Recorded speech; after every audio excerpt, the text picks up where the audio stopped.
আসসালামু আলাইকুম, সবাইকে শুভেচ্ছা। আমি আরজি কিবরিয়া বলছি ইউটিউব চ্যানেল থেকে, যেই অরিজিনাল চ্যানেলে এই মুহূর্তে আপনারা আছেন। তো সবাইকে অনুষ্ঠান শোনার আগে বিনীতভাবে অনুরোধ করছি আমাদের চ্যানেলটি সাবস্ক্রাইব করবার জন্য। এখানে সাবস্ক্রাইব বাটনটি আছে, প্লিজ ক্লিক করবেন। পাশে একটা বেল বাটন আছে, বাটনটি অন করে নেবেন। সবার প্রতি রিকোয়েস্ট থাকছে। Thank you very much. প্রতিটা গল্পেই কি মেসেজ থাকে সেটা আপনি আপনার মতো করে সংগ্রহ করবেন, আপনার মতো করে নেবেন। এখানে আসলে কেউই গুরুজন না যে আপনাকে বলে দেবে যে আসলে এটাই message. Of course it's an entertainment show. Of course entertainment হলেও কিন্তু সকল এন্টারটেইনমেন্টই আসলে সেই অর্থে এন্টারটেইনমেন্ট না। কোনো কোনো গল্প থাকে অত্যন্ত হৃদয় বিদারক, সেটাকে কি আমরা এন্টারটেইনমেন্ট বলবো?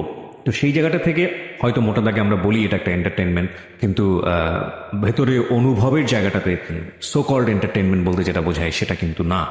তো যাই হোক, আজকে যিনি আমার সঙ্গে রয়েছেন তার সঙ্গে একটু পরিচিত হব শুরুতেই। তো চলুন, কে রয়েছে আমার সঙ্গে একটু পরিচিত হই। আপনি আপনার নামটা একটু বলুন। জি, আমার নাম মোহাম্মদ আবু হানিফা। ওকে, তো হানিফা বয়স কত? 20 বছর 3 মাস। 20 বছর 3 মাস। জন্ম জেলা? জন্ম জেলা যশোর। যশোর। ঠিক আছে, চলেন শুরু করি। যেখান থেকে বলার শখ, আপনি কি অনুষ্ঠানটা শোনেন, রেগুলার শোনেন? জি, আমি আপনাদের অনুষ্ঠানটি রেগুলারই শুনি। কখনো মনে হয়েছে যে এখানে এসে গল্প বলা লাগতে পারে বা বলবো? হ্যাঁ, এই জন্য আজকে এত চেষ্টা করে হয়তো আপনাদের এখানে আসতে পেরেছি। ঠিক আছে। আর আপনাকে প্রথমত ধন্যবাদ জানাই যে আমাকে এখানে নিয়ে আসার জন্য। না, আমি আসলে ঠিক ধন্যবাদ পাওয়ার কেউ না, কারণ আপনার গল্পটা প্রচার হলে হয়তো মানুষের রাত জায়গাটা সার্থক হবে। তো সেই জায়গাটা থেকে আপনাকেই আমাদের ধন্যবাদ দেওয়াটা উচিত। চলুন শুরু করুন। জি, আমার বয়স যখন 3 বছর, তখন থেকে আমার পরিবারের বাবা ছিলেন, মা ছিলেন, 3টা বোন ছিলেন। তো আমি তো যখন আমার যেভাবে মনে পড়ে আর কি, আমার বাবা আমার মাকে খুব মারধর করতো। মারধর করার পর এগুলো দেখতাম। তখন তো বাচ্চা ছিলাম, তেমন কিছু বুঝতাম না। হঠাৎ হঠাৎ করেই কি নিয়ে তাদের মধ্যে ঝগড়া হতো, মারধর করতো। তারপরে কিছুক্ষণ পরে দেখা যাচ্ছে আবার ঠিক হয়ে যেত। এভাবে চলতে থাকলো। তো আমার বাবা প্রায় প্রায় ধরে আমার মার মারতো, প্রায় প্রতিদিনই বলা যায়। মারার পরে আমার নানারা, আমার মা রাগ করে চলে যায়। আবার কয়েকদিন পরে আমার নানারা এসে বুঝিয়ে দিয়ে যায়। তো এভাবে চলতে থাকলো। চলতে থাকার পরে এক পর্যায়ে একদিন সেদিন বৃষ্টি হচ্ছিল। তো ওই বৃষ্টির মধ্যে আমার আব্বু বাসায় আসলো। এসে কি করলো, আমার মারে বাইরে ডাকলো। ডেকে তো আমি তখন বৃষ্টিতে খেলা করছিলাম। তো আমাকে বৃষ্টিতে ভিজতে দেখে আমার আম্মুরে প্রচুর মারধর করলো, যে বাচ্চাটা খেলা করছে বৃষ্টিতে আর ঘরে বসে আছো, এইভাবে প্রচুর মারধর করার পরে ওই মারের পরে আমার আম্মু পরের দিন সকালে চলে যায়। এতই মারছিল যে আমার আম্মুরে মানে হাঁটার মতো কোনো পরিস্থিতি ছিল না। কিছুদিন হসপিটালে ভর্তি থাকে। আমি যাই, আমার নানারা আমাকে নিয়ে যায়, আমার আপুরা দেখতে যাই। তখন যাওয়ার পরে কেউ কোনো কিছু স্টেপ নেয়নি, লাইক আপনার নানারা বা আপনার মার পরিবারের পক্ষ থেকে কোনো কিছু বলেনি আপনার বাবাকে? না, তেমন কিছু বলিনি। তবে আমাদের ওই মারির পরে তো আমাদের ইউনিয়নের যে ওয়ার্ডের যে কমিশনার ছিলেন, ওই আঙ্কেল, তার নাম আজিজুর রহমান কুটে, উনি একটু আব্বুরে একটু বকাঝকা করছিলেন। করার পরে এক পর্যায়ে ওরা মীমাংসা করে হসপিটাল থেকে সুস্থ করে তো আমার আম্মুরে আবার বাসায় দিয়ে যায়, মানে আমার বাবার এখানে আবার দিয়ে যায়। ওকে। তো কিছুদিন ভালো যায় এভাবে। তো এভাবে প্রায় তারপরও মানে কোনো সংসারই হয়নি, মারধর করতে থাকে। তো এক পর্যায়ে সেদিন সকালবেলা ছিল, রাত্রে আমার আম্মুরে ধরে আবার মারছিল। এটা কি কারণে আমি জানি না, তখন ঘুমিয়ে পড়ছিলাম। তখন আমার আপুরা, আমার বড় আপু ছিলেন, আমি আমার বড় আপুর কাছে ঘুমাতাম, আর আমার মেজো বোন আর আমার ছোট বোন ঘুমাতো আরেক জায়গায়। ছোট বোনের বয়স ছিল খুবই কম, খুবই কম বলতে সে হাঁটতেও শেখেনি এখনো। সেদিন সকালবেলা আমার বড় আপু স্কুলে চলে যায়, মেজো আপু স্কুলে চলে যায়। যাওয়ার পরে আমি থাকি বাসায়, আমি তখন স্কুলে ভর্তি হয়নি। জি। আর আমার ছোট বোনও তখন তো বাসায় থাকে, এখনো হাঁটা শেখেনি, এখনো মায়ের দুধ খাই। তো একদিন সকালে আমার আপুরা, ওই দিন স্কুল ছুটি হয় 1টা-1:30টার দিকে বাসায় আসে। এর আগে ঘটনা হচ্ছে যে কি, সকালবেলা আমার আম্মু কিছু তারা হাঁস মুরগির লালন পালন করতো, গ্রামে যেটা হয়। তো ওগুলো নিয়ে একটা খাঁচিতে পুড়ে, তো আমার ওই যে কমিশনার ছিলেন, যে আঙ্কেল, ওনাদের বাসায় বলে তো আমার ছোট আপুরে নিয়ে, মানে আমার ছোট বোন যেটা, ওনাকে নিয়ে মানে যাচ্ছে আর কি। তো আমি পিছু পিছু যাচ্ছি। যাওয়ার পরে আমাকে দূর থেকে দেখে, মানে ওই দিন আবার সকালে আমার খুব আদর যত্ন করছিল, আবার খুব কান্নাকাটি করছিল যেগুলো আমার দাদি দেখে। আমার বড় একটা ফুপু আছে, আমার ফুপুর জামাইও আমার দাদিদের ওখানে থাকে। তো মেন কারণ হচ্ছে যে কি, আমার দাদি আর আমার ফুপুর কারণেই আমার আব্বু বেশি টর্চার করতো আমার মায়ের উপর। জি। যেগুলো বাজার থেকে আসলেই আমার বাবা ব্যবসা করতো। ব্যবসা করতো বলতে যে কাঁচামালের যে আপনার যে পাইকারি খুচরা আড়তগুলো থাকে, জি। উনি ব্যবসা করতেন। তো বাজার থেকে আসলে কি করতো, আমার দাদি আর আমার ফুপু মিলে আমার আজে বাজে কথা বলতো আমার মায়ের। কান ভারী করতো আর কি। হ্যাঁ। জি আমার দাদাটা আবার খুব ভালো মানুষ ছিলেন। জি। তো আমার দাদা মায়ের খুব ভালোবাসতো, বাসার পরে আমার দাদা একমাত্র ছিলেন যে আমার মায়ের সাপোর্ট, আর বাকি কেউ আমার মায়ের সাপোর্ট দিত না। তো আমার দাদি এক পর্যায়ে কি করলো, ওই রকম কান ভাঙা নিতে আমার মায়ের উপর টর্চার করতো আমার আব্বু। পরে ওই দিন যেদিন চলে যাবে, আমার মা যেদিন চলে যাবে সেদিন প্রচুর কান্নাকাটি করছিল। আর আমার ওই কাকারে একটা কথা বলছিল আমার সামনে যে, ভাই আমি তো চলে যাচ্ছি, তো আমার এই বাচ্চারা একটু দেখে শুনে রেখেন, যেহেতু তারা দুইজন, তো আমার দুইটা মেয়ে আছে, তারা তো বড়, আর আমার বাচ্চারা আমার খুব দেখে শুনে রাখেন একটু, যেহেতু আমি এখন কই যাব কি করবো আমি নিজে জানি না, যেহেতু আমি একটা কোলে বাচ্চা নিয়ে যাচ্ছি, আর এগুলো হচ্ছে আমি এই ছেলেটাকে কোথায় নিয়ে যাবো। তো এই হাঁস মুরগিগুলো যেগুলো নিয়ে যাচ্ছিল ওইগুলো আমার ওই কাকির কাছে আবার বিক্রি করে দেয়। বিক্রি করে যে টাকাগুলো হয় সেই টাকাগুলো নিয়ে আমার মা যায়। ওর মধ্যে আমি মানে এই কথাগুলো শুনছি পরে, আর যখন যাই তখন আমার আম্মু আমার 10 টাকা হাতে দিয়ে বলে যে, আব্বু মিষ্টি খেয়ে এসো। তো আমি 10 টাকা পেয়ে আমি দৌড়ে দোকানে চলে গেছিলাম। তখন এসে আমি আমার আম্মুকে মানে মিষ্টি কিনে আমি আবার কাকার বাসায় আসছি। তো আমার কাকা জিজ্ঞেস করলাম, কাকু আম্মু কোথায়? তো বললো যে তোমার আম্মু একটু বাইরে গেছে, আসবে আবার। কিছু না মনে করে মিষ্টি খেতে খেতে চলে আসলাম এদিকে বাসার দিকে। তখন আমার বড় আপু আসলো 1টার দিকে, মানে স্কুল শেষ করে আসলো।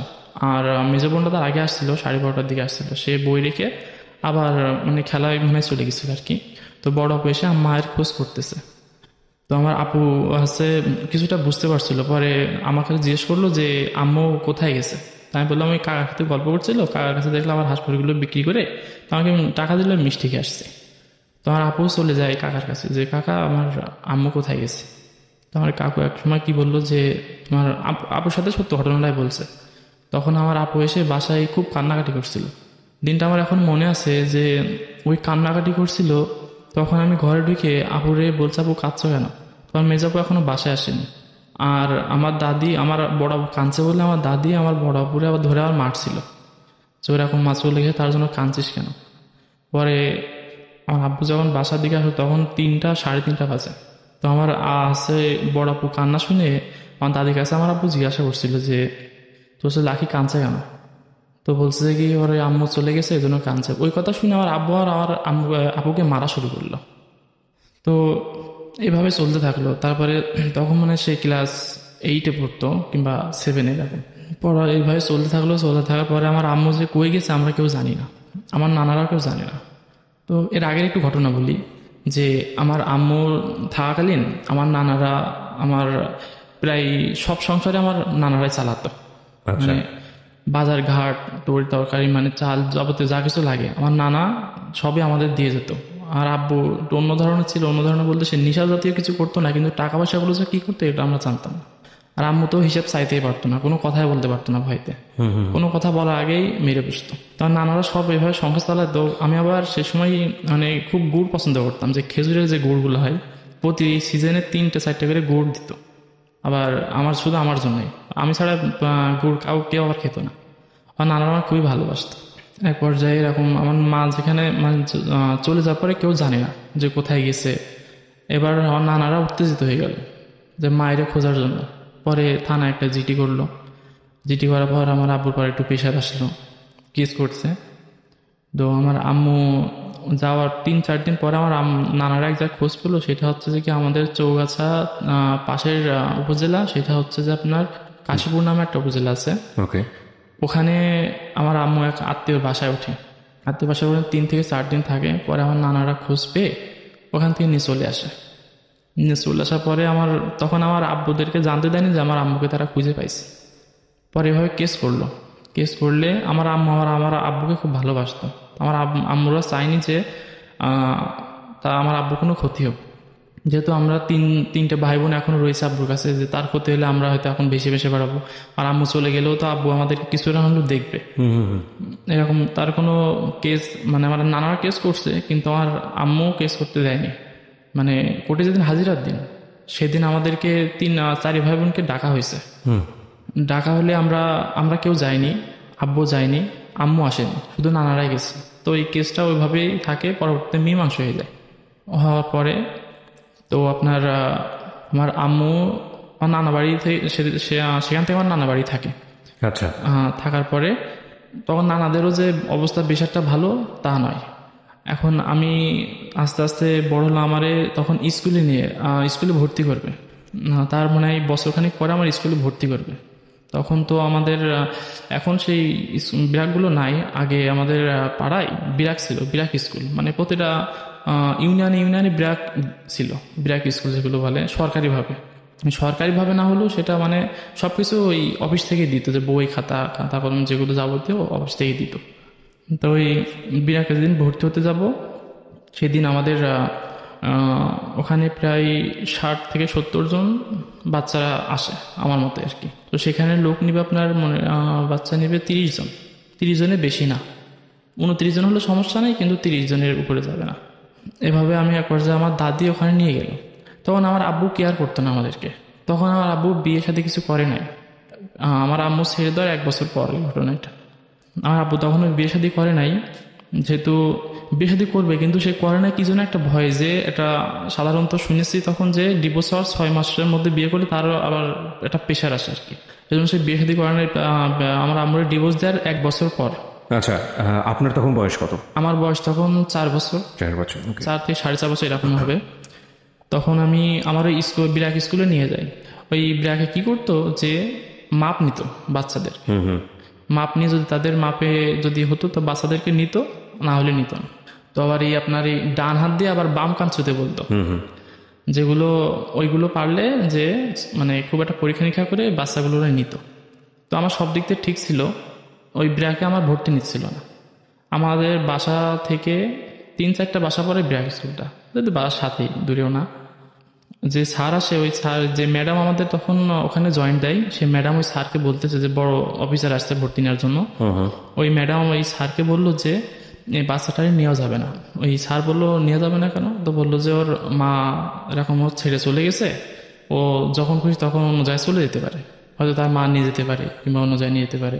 তো এই কথা শুনে এই স্যার বললো যে কি, তো ঠিক আছে তাহলে তো নেওয়া যাবে না। ওই ব্র্যাক আবার কি ছিল যে খুব বাছাইকৃত হয় বাচ্চাদেরকে নিত, কোনো সমস্যা থাকলে মানে সেখানে ভর্তি নিত না। তো এক পর্যায়ে আমি আমার দাদি ওই দিন নিয়ে চলে আসলাম। আমার দাদি খুবই অনুরোধ করলো ম্যাডাম আর স্যারের কাছে, কিন্তু কেউ শুনলো না। তো ওই দিন চলে আসলো। পরের দিন সরকারি স্কুলে তো ভর্তি হতে পারতেন না, সরকারি স্কুল তখন ভর্তি করায়নি। বিরাকের পড়াশোনাটা ওই সরকারি স্কুলের চাইতে খুব ভালো ছিল। আমার মেজো বোন ওই বিরাক থেকে 5 পাস করছে, বড় বোনও 5 পাস করছে। 5 পর্যন্ত পড়ে বিরাকে। বিরাকের পড়াশোনাটা খুব ভালো ছিল। ওখানে ছিল মানে ওখানে বিরাকে যারা পড়ছে তারা অনেক মেধাবী। এক পর্যায়ে সেদিন চলে আসলাম। সেদিন চলে আসার পরে তো আমার দাদি আমার ওই কাকুর কাছে গেল, যে কমিশনার, ওই কাকুর কাছে গেলে ওই কাকুরা আবার গ্রামের অধিকাংশ লোক তখন ভয় পেত। তখন এই যে একটু ক্ষমতাশীল লোক ছিল গ্রামে, তো উনি আমাকে আমার দাদির কথা শুনে তো উনি একটা বললো যে এত বড় সাহস ওনার, যে আমার এতিম ভাইসিটা ভর্তি হতে গেছে, সে ওখানে ভর্তি করাচ্ছে না। আমি কালকে নিয়ে যাবো রে। তো আমার পরের দিন সকালে 9টার দিকে আমার কাকু, আমার দাদি আর আমি আসলে তো ওই স্যারকে বলে যে বাচ্চাটা কি সমস্যা। তো বলছে বাচ্চাটার যে মা নাই, তো ও তো যখন তখন চলে যেতে পারে। তখন আমাদের যেখানে ফিক্স করে যে আমরা স্টুডেন্টগুলো নিব, সেই স্টুডেন্টগুলো আমাদেরকে যদি একজনে চলে যায় তো আমাদের অফিসে মানে খুব একটা প্রেশার আসে আর কি। তো আমরা বাছাইকৃতভাবে করি, মানে স্টুডেন্টগুলো নিই। তো আমার কাকু বললো যে আমি দাঁড়া সবই শুনছি, তখন কোনো কষ্ট লাগেনি এসব কথা শুনে, কিন্তু এখন মনে হলে খুবই কষ্ট লাগে যে আমার মা নাই বলে যে আমাকে স্কুলে পড়ার সুযোগ নাই। অন্যান্য স্কুলে গেলে হয়তো একই কথা বলবে। তো আমার এই কাকু ওই স্যারকে বলে যে আমার এই ভাইস্তাটার এখানে ভর্তি করাতে হবে, আপনারা এর দায়িত্ব আমি নেব। আজকের গল্পটা একেবারে শেষ পর্যন্ত খুব মনোযোগ দিয়ে আপনারা শুনবেন। গল্পের বিশ্লেষণে যাব না, তবে একটা কথা না বললেই নয় যে ফিল দ্যাট বয়, না নাম কি বলছিলেন আপনার? মোহাম্মদ আবু হানিফা। হানিফার 4 বছর 5 বছরের বয়স, এবং 4-5 বছরের বাচ্চার সবচেয়ে বড় মানসিক শক্তি হচ্ছে তার বাবা এবং মা। সেখানে যদি বন্ধন না থাকে এবং আমরা তো প্রত্যেকেই শৈশব পেয়েছি, আমরা নিজেরাই মূল্যায়ন করতে পারবো আমাদের শৈশব দিয়ে। সেখানে যদি বন্ধন না থাকে তাহলে ওদের মানসিক ভিত্তিটা কতটা নড়বড়ে হতে পারে। এবং সেই ছেলেটা যখন রূঢ় বাস্তব, সমাজের যে রূঢ় বাস্তবতা, যে একটা স্কুলে যাচ্ছে সেখানে নেওয়া হচ্ছে না তাকে, তাদের কিছু সার্কামস্ট্যান্সেসের কারণে, এবং তখন সে কতটা আঘাতপ্রাপ্ত হতে পারে। কিন্তু একটা কথা আছে, জীবন কখনো থেমে থাকে না, জীবনের নিয়মই সামনের দিকে চলে যায়। সৃষ্টিকর্তা আমাদের জন্য অসংখ্য অপরচুনিটি তৈরি করে রেখেছেন। নেভার বি হোপলেস, কখনো আশা ছাড়বেন না। কারণ একটা কথাই আছে যে এক দরজা বন্ধ তো হাজার দরজা খোলা। আপনাকে শুধু টিকে থাকতে হবে, হোপলেস হওয়া যাবে না। এবং আপনি যদি মনে মনে সাহস রাখেন যে না, আমার একটা জায়গায় বাধা আছে, মানে সৃষ্টিকর্তা আমার জন্য আরেকটা ভালো অপশন আমার জন্য খোলা রেখেছে, তাহলে আপনি উইন করতে পারবেন। আর জীবনটা আসলে সবসময় সরল রেখার মতো না, এটা আঁকা বাঁকা। এটা কখনো এক ডান দিকে বাঁক নেয়, কখনো বাম দিকে বাঁক নেয়, আঁকা বাঁকা পথে যেতে যেতে তারপর একটা গন্তব্যে পৌঁছায়। সো এখনই আসলে কোনো কিছু ইমাজিন করেন না, আজকের এই জীবন গল্প আপনাকে কোথায় নিয়ে যায় সেটাই হচ্ছে দেখার বিষয়। জি হানিফা, বলুন তারপর। তো এভাবে আমার কাকু সেদিন আমার ওই স্কুলে নিয়ে গিয়ে ভর্তি করালো। ভর্তি করানোর 4 থেকে 5 মাস পর আমার আম্মু আমাকে দেখতে আসে। তার আগে একটু ঘটনা বলি, যে আমার ওই ভর্তি করার পর আমার ওই ম্যাডাম আমাকে দেখতে পারতো না, টর্চার করতো যে আমি যাতে নিজের ইচ্ছা থেকে ওই স্কুল থেকে বেরিয়ে আসি। শুধু একটা কারণে, যে আমার মা নাই, আমার বাবার ঠিক নাই, যে আমি বেরিয়ে যেতে পারি স্কুল থেকে। টর্চার করতো আমি সেটুকু বুঝতাম যে অন্যদের সাথে আমার উপরে একটু বেশি টর্চার হতো। তো তখন ওই স্কেল দিয়ে খুব মারধর করতো বাচ্চাদেরকে। বিরাগে এটা আরও বেশি ছিল। অন্যদের যদি একটা বাড়ি মারছে, আমাকে 2টা বাড়ি মারছে। তো এক সময় কি করতাম, ওই স্কুল থেকে বেরিয়ে খুব কান্না করতাম। মানে ছোট তো, মারটা সহ্য করতে পারতাম না। তো হাতে দাগ হয়ে যেত, এই যে এখানে হাতের এখানে মারতো স্কেল দিয়ে। তো হাতে দাগ হয়ে যাওয়ার পরে আমি বাসায় এসে কিছু বলতাম না। তো আমার আব্বু এগুলো লক্ষ্য করতো না। তো ইনি এসতো, তার মতন এসে খাওয়া দাওয়া করে চলে যেত। মানে আপনার ভালো লাগা মন্দ লাগাগুলো কারোর সঙ্গে শেয়ার করার মতো কেউ ছিল না, না? সে মতো কেউ ছিল না। আমার আপু আর আমি মেজবুকে তখন আমার কাছে আছে, তারপরও আমি তাদেরকে, তারা আমার আম্মু চলে যাওয়ার পরে সংসারের দায়িত্ব এখন তো তাদের উপরে। সে আমার বড় আপু স্কুল থেকে 1টার সময় আসতো, মেজাপু 1টা-1:30টার সময় আসতো। তো এসে তারা সংসারের কাজে ব্যস্ত থাকতো। আমি আবার কি করতাম, তো এই স্কুল থেকে গিয়ে আব্বুর জন্য আর ভাত নিয়ে যেতাম। নিয়ে গিয়ে সেখান থেকে ভাত নিয়ে এসে আবার দুপুরে একটু খেলাধুলো করতাম। খেলাধুলো করার পরে এগুলো আর মনে থাকতো না। তো রাতে আমার আপু আমার আবার পড়াইতো। তখন আবার এই বিরাকে করতো যে যে আমাদের যে বাঁশ আছে, যে বাঁশের কাঠি কাঠি এনে 30টা কাঠি করে ওখান থেকে ওইভাবে পড়াশোনা করাইতো। তো এই কাঠি কেটে দিত, কাঠি হারিয়ে ফেলতাম। ওই কাঠিগুলো হারিয়ে ফেললে তো আর বড় আপু আর বানাই দিত, বড় আপু মেজাপু বানাই দিত। এভাবে পড়াশোনা করতে 3 থেকে 4 মাসের মাথায় আমার আম্মু আমাকে দেখতে আসে অনেকদিন পর। আম্মুকে দেখে, এর মধ্যে আমি আম্মুর জন্য অনেক কান্নাকাটি করতাম। আম্মুকে দেখে আমি হামা করে কেঁদে ফেলছিলাম। কান্নার পরে তো এক সময় জানলার এখানে এসে দাঁড়ায়। জানলার এখানে দাঁড়ানোর পরে তো বাড়তি করে খাবার নিয়ে আসে। তো কি করলাম, দরজা থেকে বেরিয়ে ওই খাবারগুলো খাওয়ার জন্য বেরিয়ে গেছি। আম্মুকে দেখে ম্যাডামের নামে দৌড় দিয়ে বেরিয়ে গেছি। বেরোনোর পরে বিরাটের পাশে একটা কাকির বাসা ছিল, ওখানে আম্মু খুব কান্নাকাটি করছে, আম্মু খুব কান্নাকাটি করছে যে খাবারগুলো খাচ্ছে। এর আগে বাসায় বাজারঘাট করতো না সেরকম করে, যে ভালো মন্দ খাবো সেটা জুটতো না। তারপরে খাবারগুলো খাচ্ছি। তো ওই দিন ওই আম্মুরে বলছে, আম্মু ম্যাডাম তো আমার খুব মারধর করে, তুমি একটু বলে দেবে ম্যাডামকে যাতে মারধর না করে। তো এক পর্যায়ে আমার আম্মু ম্যাডামের কাছে সে মানে কান্নাকাটি করে যে আমার বাচ্চাটারে তো আমি মানুষ করতে পারছি না, তো আপনাদের কাছে আজ আপনার একটু দেখে শুনে রাখেন। তো ওই সময়টা ওই ম্যাডাম তখন তারপর থেকে একটু মানে নরম হয় আর কি। নরম হওয়ার পর ওই কে যেন বলে দেয় যে আমার আম্মু আমাকে দেখতে আসছে, আমার আব্বুর সাথে কেউ বলে দিছে। বলে দেওয়ার পরে তার পরের দিনেও আমার আব্বু আমাকে খুব মারধর করে এবং আমার এই টিচারকে এসে বকাঝকা করে, এবং যাদের বাসায় যে খাবারটুকু খাওয়াইছে আমাকে তাকেও খুব বকাঝকা করে যে আসলে আমার বাচ্চার কাছে কি জন্য আসলো। আসার পরে তো ওই পরদিন ওই স্কুল থেকে নিয়ে গিয়ে আমাদের পাশে যে একটা সরকারি স্কুল আছে, ওই সরকারি স্কুলে আমাকে ভর্তি করায় দেয়, ওখান থেকে নিয়ে যায়। তখন এই স্কুলে পরে একটা প্রেশার আসে যে আগে থেকে যারা সেটা মানে যে ভয়টা পাইছিল আর কি টিচাররা। এখন আমার আব্বু জোর করে, আমার আব্বু আবার 1 বিঘা মতো ছিল, কারো কথা শুনতো না। জোর করে নিয়ে গিয়ে আমার ওই স্কুলে ভর্তি করা দেয়। তো ওই স্কুলে ভর্তি আমাকে নিচ্ছিল না, না নেওয়ার পরে তো ওই মনে হয় ম্যাডামকে কিংবা স্যারকে খুব বুঝিয়ে ওই স্কুলে আমাকে ভর্তি করা দেয়। তখন আমি ক্লাস অনে ছিলাম, ক্লাস 1। তখন আমার ওই স্কুলে নিয়ে যাওয়ার পরে ওই স্কুলে পাইজা মেন রোড ছিল, এখন ওই স্কুলের সাথেই হাই স্কুল কলেজ সবই আছে। মেন রোড ছিল। আমার নানা তখন আমার ড্রাইভার ছিল বাসের। তো আমার ওই মা ওই খাবারগুলো খাওয়াতে আমার খুব মারধর করে। তখন আমি ওই মারধর করার পরে ওই বিকাল হয়েছে, মারধর করে স্কুলের মধ্যেই আমার আব্বু, যে এই স্কুল থেকে এক পর্যায়ে তখন বেরিয়ে আসি তখন ওই স্কুলটা ছুটি দিয়ে দেয় আর কি, ঝামেলার কারণে স্কুলটা ছুটি দিয়ে দেয়। তো আমার আপু যখন স্কুল থেকে আসে তখন আমার এসে দেখে যে আমি ঘরের ভিতরে কাঁদছিলাম। তো আমার আপু আমাকে বুকে জড়িয়ে ধরে বলে যে আমার দাদিরে ডাক দেয়। আমার দাদি তখন না, আমার দাদিরে খুব আমার বড় আপু একটু রাগান্বিতভাবে বলে যে এই কাছে অনেক কে মারছে, তবে তোর আব্বু মারছে, তো কি জন্য মারছে, এটুকু বাচ্চা কি অন্যায় করেছে এইভাবে মারছে, এসে ঘরের মধ্যে খাচ্ছে।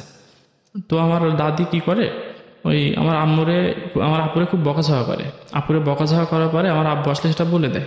বলে দেওয়ার পরে তো আমার বড় আপুরে ধরে আবার মারধর করে। তো আমরা 3 ভাই বোন আছি, 3 ভাই বোন ছাড়া মনে হয় যে দুনিয়াতে আমাদের আর কেউ নাই এরকম। তো আমার আপু এক সময় বড় আপু আমার আম্মুর সাথে যোগাযোগ করা শুরু করে। তখন তো ওই সময় কি আপনার বাবা বিয়ে করেছে? না, তখনও বিয়ে করে। কোনো বিয়ে করেন? আচ্ছা। তখন যোগাযোগ করা শুরু করে। তখন আবার তো মোবাইলের যুগ তেমন একটা ছিল না। তো কি করতো, ওই আমার ওই স্ট্যান্ডে গিয়ে আমাদের বাসা থেকে 5 টাকা ভাড়া, তখন ভ্যান গাড়ি, ওই 5 টাকা ভাড়া দিয়ে ওই স্ট্যান্ডে যায়। স্ট্যান্ডে গিয়ে আবার ওই যে আমার নানা যে ড্রাইভার, ওই ড্রাইভার ওই কাউন্টারে গেলে গাড়ি নাম্বার বললে কখন আসবে এই টাইমটা বলে দিত। তো বলে দেওয়ার পরে আমার বড় আপু সেই টাইমটা গিয়ে অপেক্ষা করতো এবং খুব গোপনীয়ভাবে ওখানে ওয়েট করতো আর নানার জন্য। আমার আব্বুরা কিংবা কেউ শুনলে তো আবার খুব টর্চার করবে। তো এরকম করলে একসময় আমার নানাকে একটা চিঠি লিখে আমার নানার কাছে পাঠাই দেয়। আমার নানা পড়াশোনা তেমন জানে না, তো চিঠি লিখে আমার আম্মুর কাছে পাঠাই দেয় যে এরকম কষ্ট হচ্ছে আমাদের, খুব আমরা এখানে থাকতে পারছি না, আমরা কী করবো। তো আমার আম্মু আবার ওই চিঠির রিপ্লাই দেয়। ওই চেয়ারম্যানের বাসায় দেখা করে আমার আপু, আমি, আমার মেজাপু এসে খুবই কান্নাকাটি করে। আমার বড় বোন কান্নাকাটি করার পরে সেদিনও কিছু খাবার নিয়ে আসছিল, পিঠা বানায় নিয়ে আসছিল, খাবার নিয়ে আসছিল। তখন নানাদের দিকে আবার খুব পিঠা হতো, শীতের সময় খুব পিঠা হতো, পিঠাগুলো বানায় নিয়ে আসছিল, খাচ্ছিলাম। খাওয়ার পরে এক সময় ঘন্টাখানিক ওখানে সময় দেওয়ার পরে ওই দিন আর কেউ টের পাইনি। আমার মা আমাদেরকে দেখে চলে গেছে। এরপরে চলে যাওয়ার পরে তো বললো যে এভাবে থাকো, তারপরে আমি দেখি কোনো ব্যবস্থা করতে পারি কিনা। তখন আমার ছোট বোনটা আমার আম্মুর কাছে, ছোট বোনটারও নিয়ে আসছিল, ছোট বোনটারে আমার আপুরা করে নিল। তখন সে হাঁটা শেখেনি, কোনো রকম আমও হাঁটতে পারে। আপনারা মোটামুটি কয় ভাই বোন তাহলে? আমরা 4 ভাই বোন। ছোট বোনটাকে আপনার মা নিয়ে গিয়েছে? তখন সে দুধ খেত, তো তখন তো নিয়ে গেছিল। তো এটা আমার আম্মু চলে যাওয়ার 1 থেকে 1.5 বছর পরে ঘটনা। তখন ওই দিন ওখান থেকে চলে আসলাম। চলে আসার পরে খুবই ওখান থেকে আসার পরে খুবই একটু হাসি খুশি আর কি, আম্মুর সাথে দেখা হয়েছে, খুব ভালো লাগছিল। আমাদেরকে 100 টাকা দিয়ে যায় হাতে, আমার বড় বোর কাছে 100 টাকা দিয়ে, ওই 100 টাকা দিয়ে আমার আবার 10 টাকা দিয়েছিল, আর মিষ্টি খেতে গেছিলাম। তো মিষ্টি ওই দিন খুব ভালোভাবে কাটাচ্ছি। এর সপ্তাহখানিক পরে আমার আব্বু হঠাৎ করে এসে বলে যে আমার বিয়া, মেয়ে দেখছি। আমার দাদির সাথে, আমাদের সাথে বলে না, আমার দাদির সাথে বলছে যে বিয়ে করবো, মেয়ে দেখছি। তো আমার দাদি আবার আমার আপুর সাথে সে কথা বলে। আমাদের মনে একটা আশা ছিল যে গেছে হয়তো আবার ফিরিয়ে নেবে, আমাদের 3 ভাই বোনের মুখ তাকিয়ে যে আমরা এত কষ্ট করছি, এখন এই যে এত বড় বড় বাচ্চাগুলো রেখে আমার আব্বু হয়তো বিয়ে করবে না, আমার আম্মুকে আবার পরবর্তীতে হয়তো নিবে। তো এরকম আমার কাকা, ওই যে কমিশনার যে কাকা ছিল আজিজুর রহমান, উনি অনেক রিকোয়েস্ট করছিল। অনেকে বলছে যে 3টে বাচ্চা এখানে থাকে আর একটা বাচ্চা, 4টা বাচ্চা, এখন এই অবস্থা করলে বাচ্চাগুলো হয়তো নষ্ট হয়ে যাবে, তাদের ভবিষ্যৎ বলে কিছু থাকবে না। তারপরেও কোনো কথা শোনেনি, জিদ এতটাই তার, খুবই জিদ, সে যা বলবে তাই। এবং সে সপ্তাহখানিক পরে গ্রামে কিছু লোক দাওয়াত দিলে 3টা গাড়ি নিল। আচ্ছা। 3টা গাড়ি নিয়ে বিয়ে করতে গেল। তখন আমাকে শুধু বললো আমার একটাই ছেলে, আর কোনো বাচ্চা কাচ্চা নাই। ওখানে মিথ্যা কথা বলছে। আপনাকে নিয়ে গিয়েছিল? হ্যাঁ, আমাকে নিয়ে গেছিল, প্লাস আমার 2 বোনও গেছে। আচ্ছা। 2 বোনও গেছে, তার কিন্তু সেই 2 বোনকে বলছে যে কি, যে আমার প্রতিবেশীর মেয়ে। কাকে বলেছে এটা? এটা বলেছে যে কি ওখানে ওই যেখানে বিয়ে করছে ওর গার্জিয়ানদেরকে। আচ্ছা। তখন পরিচয় দিয়েছে শুধু আমাকে, যে আমার একটা সন্তান আর কোনো সন্তান নাই। তো এই কথা শোনার পরে তো আমার বড় আপু মানে ওই বিয়ের অনুষ্ঠানে একবারে চলে এসে খুব কান্নাকাটি করছিল, যে আজকে বিয়ে করার জন্য আমাদের সন্তানদের বঞ্চিত করে দিচ্ছে, কিন্তু এটা শুধু তার বিয়ে করার উদ্দেশ্যে এটা বলছেন। ওইভাবে বলার পরে সেদিন বিয়ে হয়ে গেল। বিয়ে হয়ে গেলে আমাদের সংসারে যে স্টেপ মাদার চলে আসলো। তারপরে আসার পরে কিছুদিন মানে সেদিন রাত থেকে পরদিন সকালে আবার জেনে গেছে যে 4টা সন্তান, যেহেতু এটা জানার কথাই। তারপরে কি করলো, এক পর্যায়ে আমার সেই স্টেপ মাদার আমার বাবার উপরে মানে একটু রাগান্বিত ভাব, কিছুদিন এভাবে রাগান্বিত হয়ে মাঝে মাঝে আমার আব্বুরকে হাতও তুলতো। কিছুদিন পরে? হ্যাঁ, যে এরকম মিথ্যে কথা দেওয়া। ওনার কি আগে বিয়ে হয়েছিল আপনার? না, হ্যাঁ ওনার আগে একটা বিয়ে হয়েছিল, কিন্তু তার ঘরে কোনো সন্তান ছিল না। আচ্ছা। তিনি আবার খুব একটু সুন্দর মতো ছিল আর কি, আমার মার সাথে হয়তো একটু সুন্দর ছিল। বিয়ে করার পরে আমার আব্বুরে এরকম, আমার আব্বুর উপরেও কোনো কোনো সময় হাত তুলতো, আমার আব্বু আর কোনো কোনো সময় হাত তুলতো, দুইজনে এক পর্যায়ে খুব করতো। আর আমাদের উপর খুব টর্চার হতো। বাজার থেকে যদি একটা ভালো জিনিস কিনে আসবে, ভালো মাছ কিংবা ভালো কোনো কিছু কিনে নিয়ে আসবে, সে রান্না করে মানে তার মতন খেয়ে যদি কিছু থাকে আব্বুর জন্য বেড়ে রাখবে, আর আমাদের খালাম কি না খালাম সেটা দেখার দরকার। আমার আব্বু এসেও কোনো খোঁজ খবর নিতাম যে আমরা 3 ভাই বোন খাইছি কি না, যে আমার দাদির একটু খোঁজ নিবে, কেউ সেই সময়টা দিত না। আর আপু স্কুল থেকে এসে কোনো সময় খাবার পেয়েছে, কোনো সময় পাই নাই, যেটুকু পেয়েছে আমার আপু আসলে আমরা 3 জনে একসাথে খেতাম। 3 জনের জন্য যে খাবার রাখতো সে খাবার আমাদের হতো না, মানে 3 জনে খুব মানে পেটটা শান্তি করার মতো আর কি, মানে ভালোভাবে খেতে পারতাম। তো এইভাবে চলতে থাকলো। আর মা আবার মাঝে মধ্যে আমাদের খাবার মানে আমাদের জন্য খাবার পাঠাইতো।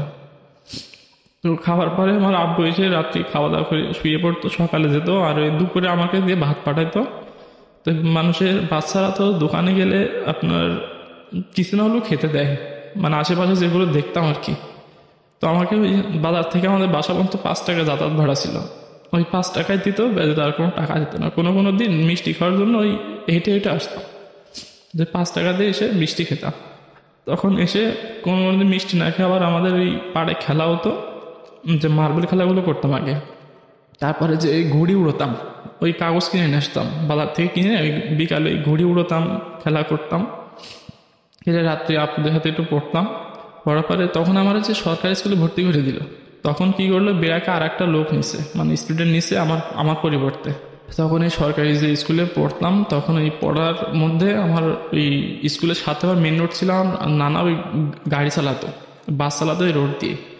তখন আমার নানা কি করতো, প্রত্যেক দিন মানে ওই কথা শুনে প্রতিদিন মানে আমার স্কুল থেকে একটু সামনে গাড়িটা থামিয়ে আমাকে দেখতে আসতো, আর আমাকে 20 টাকা 30 টাকা এভাবে দিয়ে যেত। আচ্ছা। এবং ম্যাডামকেও বলতো, তখন আমার হেড ম্যাডাম ছিল, ওই স্কুলে হেড ম্যাডামকে বলতো, দেখেন আমার নাচ ছেলেটা তো খুব, তার মা এখানে থাকে না, খুব কষ্ট করছে, আপনারা একটু দেখে শুনে একটু রাখেন। আমার নানার কথা আবার আমার ম্যাডামরা খুব শুনতো। ওই ম্যাডামরা আমার খুব ভালোবাসতো। সব মানুষও তো আর এক হয় না, আমারে খুব বোঝায় শোনায় পড়াশোনা করাতো। তো ওই খাবার দিয়ে যেত, বাস থামিয়ে মানে স্কুল থেকে একটু দূরে থামাতো, যাতে কেউ বুঝতে না পারে। মুখ ঢেকে আসতো, তখন শীতকাল ছিল, শীতকাল আমার পার হয় না, মুখ ঢেকে চাদর গাইতে মুখ ঢেকে আসতো, কাউকে বুঝতে দিত না যে কেউ আসছে। মানে আমার সাথেও দেখা করতো না, আমাকে জানালাতে দেখে চলে যেত, মানে কাছে আসলে যদি কেউ বুঝতে পারে এই জন্য বলতো না। আমার ম্যাডামের কাছে টাকা দিয়ে আবার কিছু ফল ফুলও কিনে দিত, প্রতিদিন এরকম করে দিতে পারে। যেদিন দেখা যাচ্ছে তার একটু বেশি তারা মানে বাস চালালে তো আর টাইম থাকে, যে টাইমের মধ্যে তাদের পৌঁছাতে হবে। কোনো কোনো দিন তার সুপারভাইজার ছিল, সুপারভাইজার যারা ওই টাকা দায় করে বাসের মধ্যে, ওই সুপারভাইজারের দিয়ে আবার কোনো কোনো দিন পাঠাই দিত। প্রতিদিন না আসতো না, যাতে কেউ যাতে বুঝতে না পারে। বুঝতে পারলে তো আমার আব্বা আমাকে ধরে আবার মারধর করবে। আবার ওখানে একটা দোকানে বলেও রাখছিল যে আমার নাচ ছেলে এখানে খাবে, যা বিল হয় আমি দিয়ে দিব, আপনারা একটু সহযোগিতা করবেন। তো আমি মোটামুটি এখানে খুব খাওয়া দাওয়া মানে খুব ভালোই হয়। তো এক পর্যায়ে একদিন 2টা আপেল দিছিল, তো আমি খাইতে পারি নাই, না খাইতে পেরে একটা খাইছে আর একটা ব্যাগ করে নিয়ে গেছি। ব্যাগ করে নিয়ে যাওয়ার পরে ওই দিন কি মনে হলো জানি না, আমার ওই যে আব্বু ওই আমার ব্যাগ নিয়ে বলছে কি পড়ছে স্কুলে দেখি, আর ব্যাগের মধ্যে ওই বইটা নিতে গিয়ে ওই আপেলটা পাইছে। তা আপেলটা পাওয়ার পরে ওই দিন আর কিছু বলে নাই, আপেলটা কে দিছে, কোথায় পাইছো। তো আমি বললাম যে স্কুলে আজকে একটা অনুষ্ঠান ছিল, তো আমাকে খেতে দিছিল, তো আমি খাইনি এখনো, তো ব্যাগের মধ্যে রেখে দিছি। তো ওই দিন সে না বোঝার মানে চেষ্টা করে পরদিন লক্ষ্য করছিল আমার স্কুলে এসে, জোর মানে কেউ কিছু দিয়ে যায় কিনা।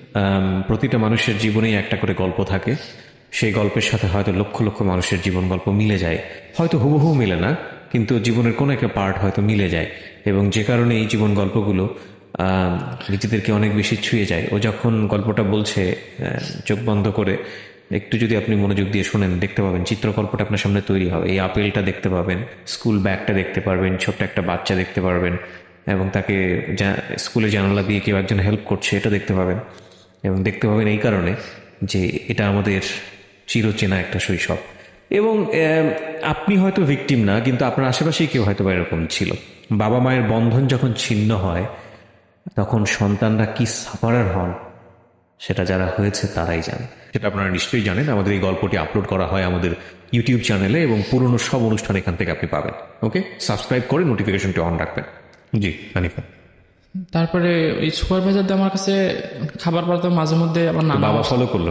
হ্যাঁ, ওই দিন ফলো করলো, মানে তার পরের দিন একটু ফলো করলো, কিন্তু ওই দিন আর ধরতে পারে নাই বলতে, তো আমার কাছে তো সেদিন আসে নাই। আমার ওই ম্যাডামের কাছে ওই মানে টাকা দেখেছিল, সেদিন খাবার দেয় না, টাকা দেখেছিল। তো এই সুপারভাইজার পাঠাইছিল, ওই দিন আমার নানা আসলে ধরে ফেলতো। তো এই মাঝে মধ্যে আবার এই যে মেজো বোন আর বড় বোন পড়াশোনা করছে, ওদেরও তো কিছু একটা চাহিদা থাকে, তো ওই টাকা থেকে পূরণ হতো। 30 টাকা মধ্যে খরচ হতো না আমার, তো এই 10 টাকার মধ্যে খরচ হতো, আমার 20 টাকার মধ্যে আমার আপুরে দিয়ে দিতাম। আমার মা চলে যাওয়ার পরে প্রথম ঈদ, তখন এই যে ঈদে আমার আম্মু থাকতে কোনোদিন আমার 4 ভাই বোনেদের আমাদের জামা কাপড় হয়েছে, তখন ওই আমার নানারা হয়তো দিত, আমার আম্মু কষ্ট করে ইয়ে করে দিত। তখন এই আম্মু চলে যাওয়ার পরে প্রথম ঈদ আসছে।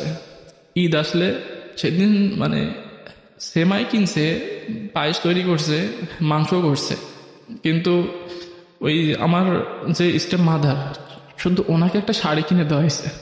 তারও বিয়ের পরে প্রথম ঈদ এখানে, তো তারও একটা শাড়ি কিনে দিছে, আর আমার আব্বু একটা লুঙ্গি কিনছে, আর কিছু কিনে নাই, আমাদের জন্য কিছু কিনে নাই। তো ঈদের দিন সকালে মানে তেমন কোনো জামা কাপড় নাই যে ঈদে পরে যাবো আমি, মানে সবাই যাচ্ছে ঈদের মাঠে। আমার যে ফুবু এখানে থাকতো, ফুবুরও 2টা বাচ্চা ছিল, একটা ছেলে একটা মেয়ে, তারা ঈদের মাঠে যাচ্ছে। তোমার বড় বউ কান্নাকাটি করছে, মানে এতটাই কান্নাকাটি করছে যে আমি বলতে পারবো না। মেজো বোনও ঘরের মধ্যে বসে আছে, বসে থাকলে যারা কান্নাকাটি করছে, এদিকে আমার নানারা তো দিতে পারতো, কিন্তু দিবে কি করে? দিলে তো এখান থেকে আমরা থাকতে পারবো না, তারা কিভাবে দিবে? এখন সেই আমি ওই দিন ঈদের যাই নাই না, কি আমার কোলে এমনি আমার বড় বউ বসেছিল, আর মানে চিৎকার করে কাছে না, শুধু চোখ দিয়ে পানি পড়ছিল। ওই দিন সারাদিনই কাটাইছে ওইভাবে। তো ওই দিন বিকালে কি করলাম, খেলা করতে গেছিলাম। আমাদের আবার ওখানে একটা কপোতাক্ষ নদী আছে, নদীর পাড়টা খুব সুন্দর, ওখানে বাচ্চাদের এখানে আমরা আবার খেলা করতে গেছিলাম। একটা বট গাছ আছে, সেই মানে ওখানে বট গাছের যে মানে দড়ির মতো ঝুলগুলো হয়, ওখানে সব খেলাধুলো করতাম। জায়গাটা তো এখনো খুব মনে পড়ে, এখনো সেখানে গেলে মানে গ্রামের দিকে গেলে এখন একবার করে সেখানে যাই। সেই জায়গাটাই ছিল মানে খুব একটা সুন্দর জায়গা, খুব খেলাধুলো করতে যেতাম। তো ঈদের দিন চলে গেছি, দুপুরে খাওয়া দাওয়া করে চলে গেছি। তো চলে যাওয়ার পরে 4 থেকে 5 জন গেছে, আমার ফুফুতো 2 ভাই বোন ছিল, ওদের গাছে নতুন জামা কাপড় পরে গেছে, আর আমার যা ছিল আমি তাই পরে খেলাধুলো করতে গেছিলাম। খেলাধুলো করার পরে এক পর্যায়ে দুপুরে পরে 3টা থেকে 4টার দিকে আমার ওই ঈদের আমার আব্বুর এই যে দ্বিতীয় যে বিয়ে, ওই বিয়ের পরে প্রথম ঈদ, তো ওই ঈদ করতে যাই, ওই শ্বশুরবাড়িতে যাই। শ্বশুরবাড়িতে যাওয়ার পরে তখন আমি খেলাধুলো করে বাসায় যখন ফিরি, তখন মানে মাগরিবের আজানের একটু আগে, সন্ধ্যা ঘুরঘুর অবস্থায় তখন আসছে। ওখান থেকে আবার কিছু শাপলা ফুল তুলে নিয়ে এসেছিলাম নদী থেকে। জি। আমরা কয়েকজন মিলে শাপলা ফুল তুলে নিয়ে এসে তো বাসায় এসে ওইগুলো আবার ওই শাপলা ফুলে ওখানে একটা আবার ইয়ে হতো, ওই শাপলা ফুলের মধ্যে বট জাতের একটা কি হতো, ওটা আবার খাওয়া যেত খুব সুন্দরভাবে। তো ওইগুলো এনে বাসায় খুব খাচ্ছিলাম, এসে খাইতে খাইতে আসছি। আর আপু আবার ওগুলো খেত খুব, বলতো গেলে আমার জন্য নিয়ে আসবা। তো এগুলো নিয়ে এসে আমার আপুর কাছে দিতে গিয়ে আমার আপু দেখি ঘরে বসে কাঁদছে। আমার জন্যই কাঁদছে, কিন্তু আমি তো কান্নাকাটি করছি না। আপনি বুঝতেই পারেননি? হ্যাঁ, আমি বুঝতে পারিনি বলতে তখনও তো আমার বোঝার মতন কোনো ক্ষমতা নাই। তো আমি খুব খেলাধুলো করছি, আনন্দ করছি, কিন্তু আপুদের মনে তো কষ্ট লাগতেই পারে, তারা তো সবকিছু বোঝে। এখনই যে আমার আপুর 2টা বান্ধবী আসছে, এসে তারা বেড়াতে যাবে, কিন্তু আমার আপু ঘরে বসে কান্নাকাটি করছে। কান্নাকাটি করলে তো ওই এসে ওই দিতে গেছি, খাই নাই। পরে ঈদের 3 থেকে 4 দিন পর, সেটা ছিল রোজার ঈদ, 3 থেকে 4 দিন পরে তো আমার আম্মু মানে 2টা টিফিন বাটিতে করে কিছু মাছ মাংস তারপরে বিরিয়ানি এগুলো রান্না করে নিয়ে আসে। ওই যে আমার আমার আপুর কাছে খবর পাঠায় কারকে দিয়ে, কাকিদের খবর পাঠায়। তো ওই যে মন্মথপুর যে কাকুর বাসায় খাইছিলাম, ওই কাকুর বাসায় আমরা খাওয়া দাওয়া করছি। সেই দিনে কিছু টের পাই নাই। মাংস রান্না করছে, ঈদের দিন রান্না বান্না করছে সব কিছু, কিন্তু রান্না বান্না করে আমাদের জন্য যেটুকু রাখছে সেটুকু মানে কোনো রকম একজনের খাবার হয়তো ভালোভাবে হবে, সেটুকু আমরা তিনজনই খাইছি। আর কিছু রান্না করে টিফিন বাটি করে আমার ওই স্টেপ মাদার ওর মানে ওনার বাসায় নিয়ে গেছে সাথে করে, আর আমাদের জন্য একটু রেখে গেছে। কিন্তু আমার আব্বু একটু মানে খোঁজ নিত না যে তাদের জন্য কি পরিমাণ আছে, তারা কিভাবে চলবে। তো ঈদের কাপড় চোপড় দেয় নাই, আমাদের তিনজনকে 30 টাকা দিছিল, 3 ভাই বোনকে। 30 টাকা? হ্যাঁ, আমার আব্বু ওই যাওয়ার সময় তা আমার বড় আপুর কাছে ওটা দিয়ে গেছে, 30 টাকা দিছিল। তো না নিলে তো আবার মারবে, মানে আমার আব্বুর কোনো কথার ওভারটেক করলেই গায়ে হাত তুলতো, না নিলে তো আবার মারবে। তো এই 30 টাকা দেওয়ার পরে ওই 30 টাকা আমার আপু ছিঁড়ে ফেলছিল আমার আব্বু যাওয়ার পরে। তো ওই ছিঁড়ে টাকা পড়ে আছে, তো আমি আপু বলছে ওই টাকাটা কে ছিঁড়ছে এরকম। তো ওই আপু আমার আবার ধমক দিয়ে বলছে কি ও শুয়ে না, ফেলাই দাও। আমার আব্বুরা যাওয়ার 3 থেকে 4 দিন পরে আবার ব্যাক করে তো মানে বাসায় তখন বাজারঘাটও কিছু নাই, যে আমরা মানে খাওয়া দাওয়ার খুব কষ্ট হচ্ছে। ওই যে আমার আপু আবার ওই যে কিছু ওই 10 টাকার ডাল কিনে নিয়ে আসতো। ওই 3 দিনই আমরা 3 দিনে আপনার 9 বার, মানে 9 বার তো খেতে হবে। 3 দিনে বলতে আপনার দিন তো 3 বার করে খেতে হবে। তো এই কি করতো, ওই যে 10 টাকার ডাল কিনে নিয়ে আসতো। 10 টাকা ডাল কিনে নিয়ে ওই ডালটা আবার মানে একদিনই খেতাম। ওই 10 টাকা ডাল কিনে পুরো একদিন চালাইতাম, মানে বাজারঘাটও করে যায় নাই, চাল ছিল, বাজারঘাট করে যেত না। তো ওই ডাল দিয়ে মানে ভাত খেতাম। তো একদিন ওই মানে প্রতিদিন আর এক খাবার খেতে আমার ভালো লাগছে না। তো একদিন মানে না খাওয়া অবস্থা, ওই যে আবার ওই নদীর পাড়ে চলে গেছি খেলাধুলো করতে, মানে বন্ধুরা মিলে খেলাধুলো করার পরে তখন ওই বাসার ওই ডাল ভাত খাওয়ার চাইতে ওই শাপলা ফুলে বটটাই খেতে খুব ভালো লাগছে। তো সেদিন ওই ছিল 10টা দিয়ে গেছিলাম, 10টা থেকে 11টা দিয়ে গেছিলাম, মানে লাঞ্চ টাইমে পরে ফিরছি বাসায়, দুপুরে খাবারের পরে ফিরছি। তো আপু আবার চিন্তিত করছে যে এতক্ষণ হয়ে গেল আসছে না কি জন্যে, নদীতে আবার সাঁতারও কাটতাম। তো ওই দুপুরে ওই খাবার বাসায় ওই খাবারের সাথে এটাই খাবার ভালো লাগছে, মানে শাপলা ফুলের বিচি? শাপলা ফুলের যে বীজটা ওইটাই খেতে ভালো লাগছে। তো ওইটা ওই দিন কি করছি, পেট ভরে খাইছি ওখানে বসে। তারপরে দুপুরে আমি আর ভাত খাই নাই। তো দুপুরে ভাত না খাই, এবার আপু বলছে মানে ভাত খাবা না? তো বলছে আমি বলছি আপু আমি খাবো না, আমি ওই যে বট খাইছি তো পেটে মানে এখন খিদা নাই। তো বলছে ওইগুলো অত খেতে নাই, মানে সমস্যা হবে। তো ওই দিন মানে সমস্যা কিছু হয় নাই, তারপরে একটু বলছে। তো ওই দিন আমি আর সাথে করে আপুদের জন্য কিছু নিয়ে আসি নাই, খেলাধুলো করতে অনেক সময় হয়ে গেছে। তো ওই আমরা 4-5 জন খেলা করতে যেতাম, তো 2 জন চলে আসছিল আর 3 জন এখানে ছিলাম। থাকার পরে ওই দিন আসছি, এসে তো ওই দিন আমি গিয়ে দেখি যে আব্বুরা বাসা আসছে, মানে আব্বু বাসা আসছে বলতে আমার যে স্টেপ মাদারটা বাসা দেখছে, আমার আব্বু বাজারে চলে গেছে। বাজারে চলে গেলে তো ওই দিন আসছে 10টা থেকে 11টার দিকে আসছে। এসে আমার যে স্টেপ মাদার উনি বলছে যে এখন তো বাজারে ভাত পাঠাতে হবে, তো এখন তো বাসায় রান্না বান্না কিছু নাই, তো তোমার আব্বুর কাছে যাও, যে কিছু বাজার নিয়ে আসো, ওখান থেকে কিছু টাকা নিয়ে বাজার নিয়ে আসো।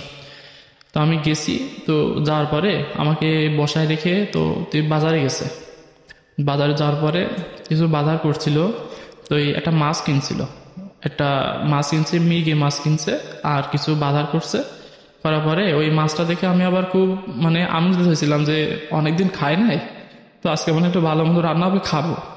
তো গেছি, তো বাজার নিয়ে বাসায় আসছি তখন আপনার 12টা 12:30 বাজে। তো এসে ওই বাজারঘাট করার পরে ওই মাছটাও ওটার পরে আমি তো দুপুরে আর দিন খেলাধুলা করতে যাইনি, যে আজকে বাসায় খাওয়া দাওয়া করবো। 3-4 দিন পরে আসছে বাসায় ভালো বাজারঘাট হয়েছে, এটা একটু খাবো। কিন্তু আমি ছোট তো আনন্দ করছি, আর আপনারা তো বুঝতে পারছে কতটুকু খাবার পাবো। কিন্তু এগুলো আমার দাদি আর আমার ফুবুরাও অ্যাভয়েড করে চলতো। আমার মায়ের কারণে, মায়ের উপর রাগ করে আমাদেরকেও দেখতে পারতাম। আর আমার দাদি শুধু ভালোবাসতো আমার এই ফুবুর 2 ছেলে মেয়েকে। আসলে এইগুলো আমার দাদা আর আমাদেরকে খুব লক্ষ্য করতো। আমার দাদা যে কিছু দিবে সে দাদির ভয়ে কিছু দিতে পারতো না। তো এই বাসায় রান্না হয়েছে, এখন দুপুরে গোসল করছি, গোসল করে খাওয়া দাওয়ার জন্য যাবো। আমার আপুরা কাজ করছে, তো আপুরে বলছে আপু খিদা লাগছে, খাওয়া দাওয়া করবো। এবার আমার কথা শুনে আমার এই স্টেপ মাদার আবার চিৎকার করে উঠছে যে এত খিদা কিসে, এখনো রান্না বান্না হয় না, যে খিদা কিসের। তখন আমি আপুর কাছে ছাড়া আমরা চাইতাম না, ওনার সাথে কথা বলতে এক কথা মানে মোট কথা ভয়ই মতো লাগতো আর কি। তো আমার আপুর কাছে চাইতাম, তো বলছে গোসল করে আসো, একটু বসো, আমি খাবারের ব্যবস্থা করছি।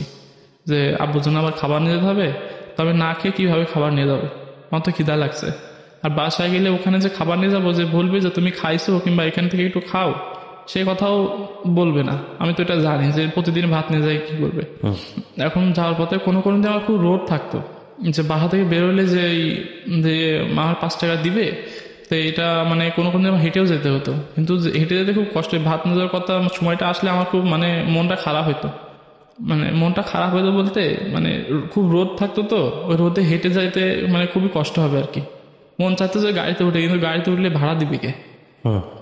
কোনো কোনো দিন আবার এই পাশের যে কাকু, ওই যে আমাদের যে কমিশনার ছিল, উনার আবার মোটরসাইকেল ছিল, উনি যদি ওই সময় যেত তো আমাকে একটু এগিয়ে দিত, মোড় পর্যন্ত এগিয়ে দিত। তো অর্ধেক পথ এগিয়ে দিত আর অর্ধেক পথ আমি হেঁটে যেতাম। তো ওইভাবে আসার সময় আমার আবার 5 টাকা দিত। বাবা জিজ্ঞেস করতো ভাত দেওয়ার সময় তুমি খেয়েছো কিনা? না, ওসব কিছু জিজ্ঞাসা করতো না। ওইসব কিছু জিজ্ঞাসা করতে ভাত নিয়ে যেতাম, আমি যে গিয়ে বসতাম, আমার ওই দোকানে আবার 2টা কর্মচারী থাকতো। ওই কর্মচারীগুলো আমার আবার খুব এক্সপেক্ট করতো। ওরা আবার কি করতো, ওই আমাকে কিছু মিষ্টি কিনে দিত আসার সময়। এগুলো আমার আব্বু আবার মানে দেখলে খুব রাগারাগি করবে, মানে চলে আসার কিছুক্ষণ মানে পথ থেকে 2-5 টাকা দিত, কোনো সময় আবার কিছু কিনে দিত, সিঙ্গাড়া কিনে দিত, পেঁয়াজি কিনে দিত, এই সমস্ত খাতাম। তারা আবার আমার খুব ভালোবাসতো দুইজনে। এভাবে ওই যে খাবার খেয়ে আমি খাবার নিয়ে যেতাম, খাবার খেয়ে কি করতো, বাটিটা ওইভাবে আমার কাছে দিয়ে 5 টাকা দিয়ে বলছে যাও বাসায় যাও, এভাবে দিয়ে তো আমি বাসায় আসতাম। তো সেদিন দুপুরে না খেয়ে আমি কিন্তু ভাত নিয়ে গেছি। আমি জানি যাচ্ছি বাসায় ভালো মন্দ রান্না হয়েছে, না খেয়ে ভাত নিয়ে গেছি। মানে দেরি হয়ে গেছে রান্না বান্না করে, 12:30টার সময় বাজার নিয়ে আসছি। এখন আব্বু ঠিক টাইমে খাবার দিতে হবে। এখন 12:30টার সময় বাজার নিয়ে আসছি, রান্না বান্না করতে আপনার 2টা 2:30 বেজে গেছে। 2টা 2:30টার সময় বলছে যে কি যে তোমার আব্বু খিদা লাগছে, তাড়াতাড়ি ভাত নিয়ে যাও, ভাত নিয়ে এসে খাবা।